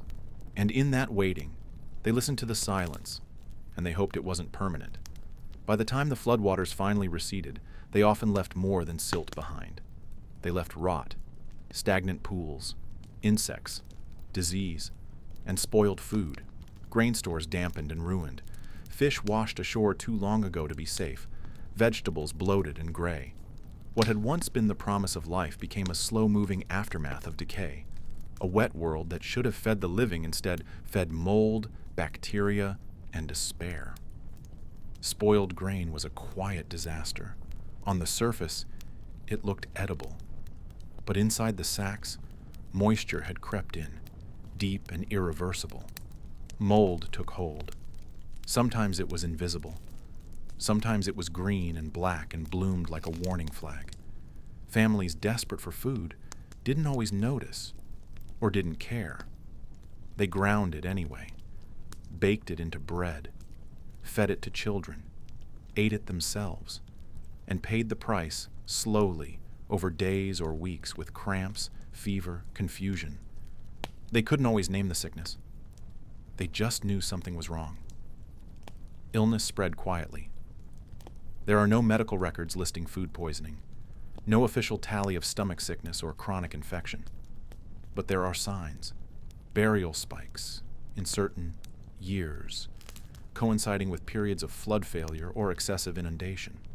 Graves dug smaller, faster, simpler, bodies wrapped with less ceremony, priests working longer hours, conducting funerary rites without the usual processions. The connection was invisible, but persistent. When the food supply turned sour, so did everything else. People didn't starve. They faded. Leftovers became risks. Clay jars once used for storage were scrubbed and burned, reused until they cracked.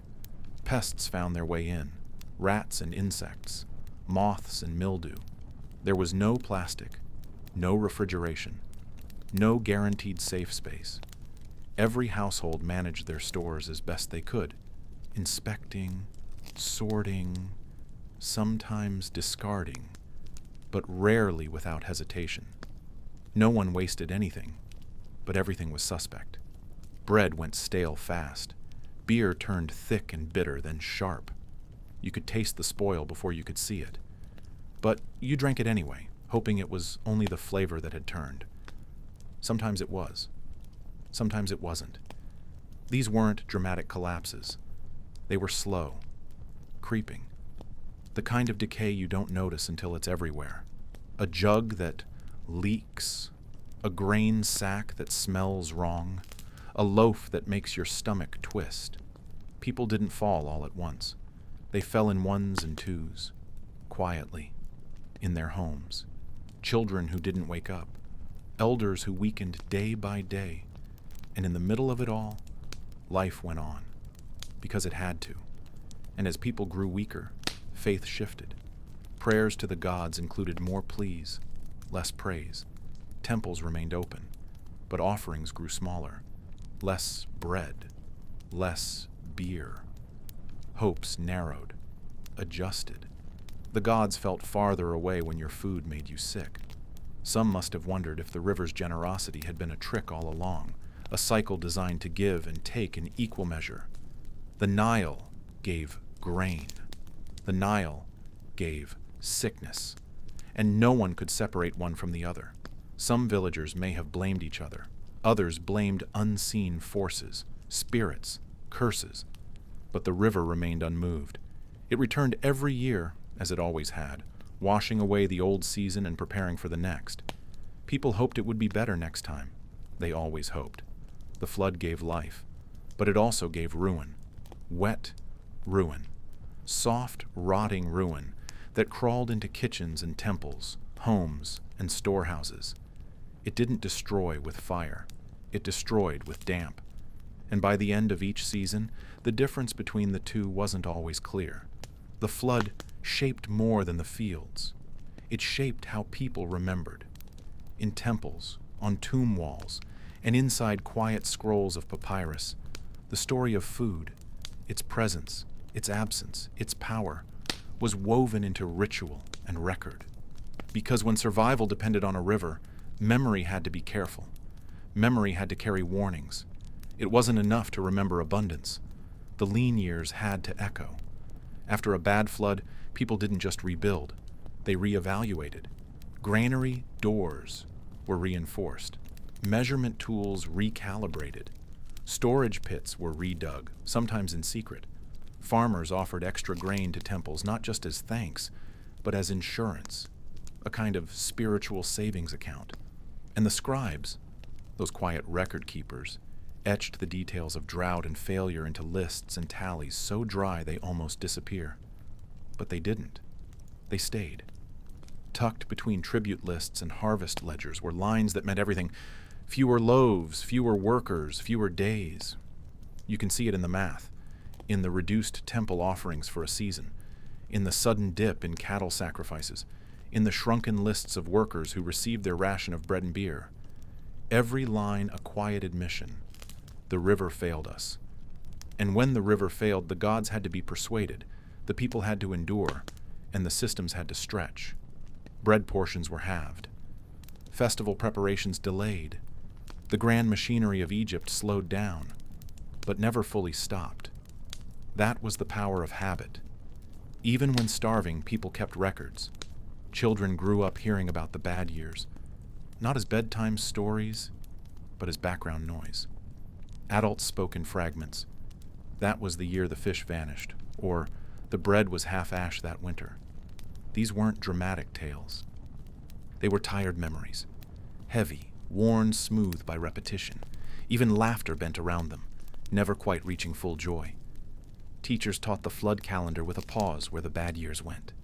No numbers, just silence. Fear of the next bad flood shaped the way people built their homes, managed their fields, and prayed. It made its way into marriage contracts and inheritance laws. It dictated how much to save, how much to give, how much to hide. In some cases, it even determined where people chose to be buried. Closer to the temples, closer to divine favor, just in case. By the time the next flood came, and the next one after that, the scars remained. Not in wounds, but in behavior. Food was counted more carefully. Fields were watched more closely. Trust was slower to return. And under it all was the quiet understanding that the Nile could bless or punish. And it never promised which. It had no voice, no face, and no remorse. The flood shaped the land, yes, but it shaped the mind even more. And memory, etched in clay, carved in stone, whispered in homes, was how they prepared for the next disaster they hoped would never come. One more part to go. Then we rest. The river always returned. That was its promise. The waters would rise, recede, and leave behind the dark silt that made life in Egypt possible. But by the time the flood had soaked the fields and drained away again, the people it left behind were not always the same. They had endured another season of hunger, of counting grain, of watching their neighbors disappear into the uncertainty of famine or debt. Food, once so taken for granted, had shown its sharpest edge. And even as the cycle reset, the fear lingered. Because now, everyone knew what it meant when the river failed. They had lived it. Temples would record the flood's height. Officials would note the yield. Life would go on. But for those who had scraped by on half rations and bitter bread, who had watched children grow quiet and elders grow thin, the memory remained fresh. Scarcity didn't vanish with the waterline. It just retreated. Even in times of plenty, people remembered how fragile their world was, how easily the granaries could empty, how quietly a feast could become a fast. That awareness lived in every cautious ration, every careful harvest, every prayer whispered not in joy, but in hope that next year would be better. The Nile brought life, but it also brought uncertainty. And when that uncertainty took the shape of empty bellies and missing loaves, food became more than survival. It became a mirror. It showed people who they trusted, who they feared, and what they were willing to sacrifice. So the flood receded, and the fields greened again. But the curse of food, that it could disappear, that it could turn neighbor against neighbor, never truly left. History remembers the pyramids, the pharaohs, the painted tombs. But behind those stone monuments were people who feared the next failed harvest more than any enemy. Because in Egypt, the gods lived in temples, but the truth lived in the grain.